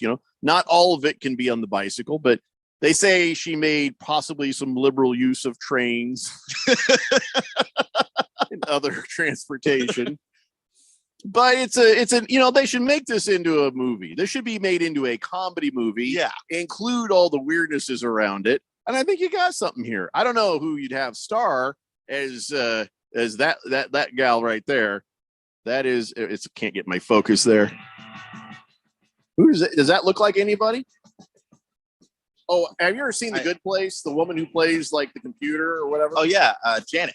Yes. Maybe the lady who played Janet. She could definitely do that. Could play her. I don't know. I would watch. If this was a comedy movie, I would watch. I would watch the hell out of that. I know you call it the Annie Londonberry story, Big George is like, woof, that girl's a real head turner. Yeah, I imagine I turned my head away. Yeah. Probably for 1894. Cut us some slack. Thundar says Belgium is next to France, not Eastern Bloc. Well, I know I was just making that comparison, Thundar. I mean, Belgium. It's a fun word, isn't it? Belgium. Listen, everybody, repeat Belgium to yourself 10 times, and we'll see you tomorrow back here again at 3 p.m. It's a Daily Blender here on 1580, The Fanatic. Good night. If you're hiring, it can feel like trying to find a needle in a haystack. You can hope the right person comes along, or you can just use ZipRecruiter.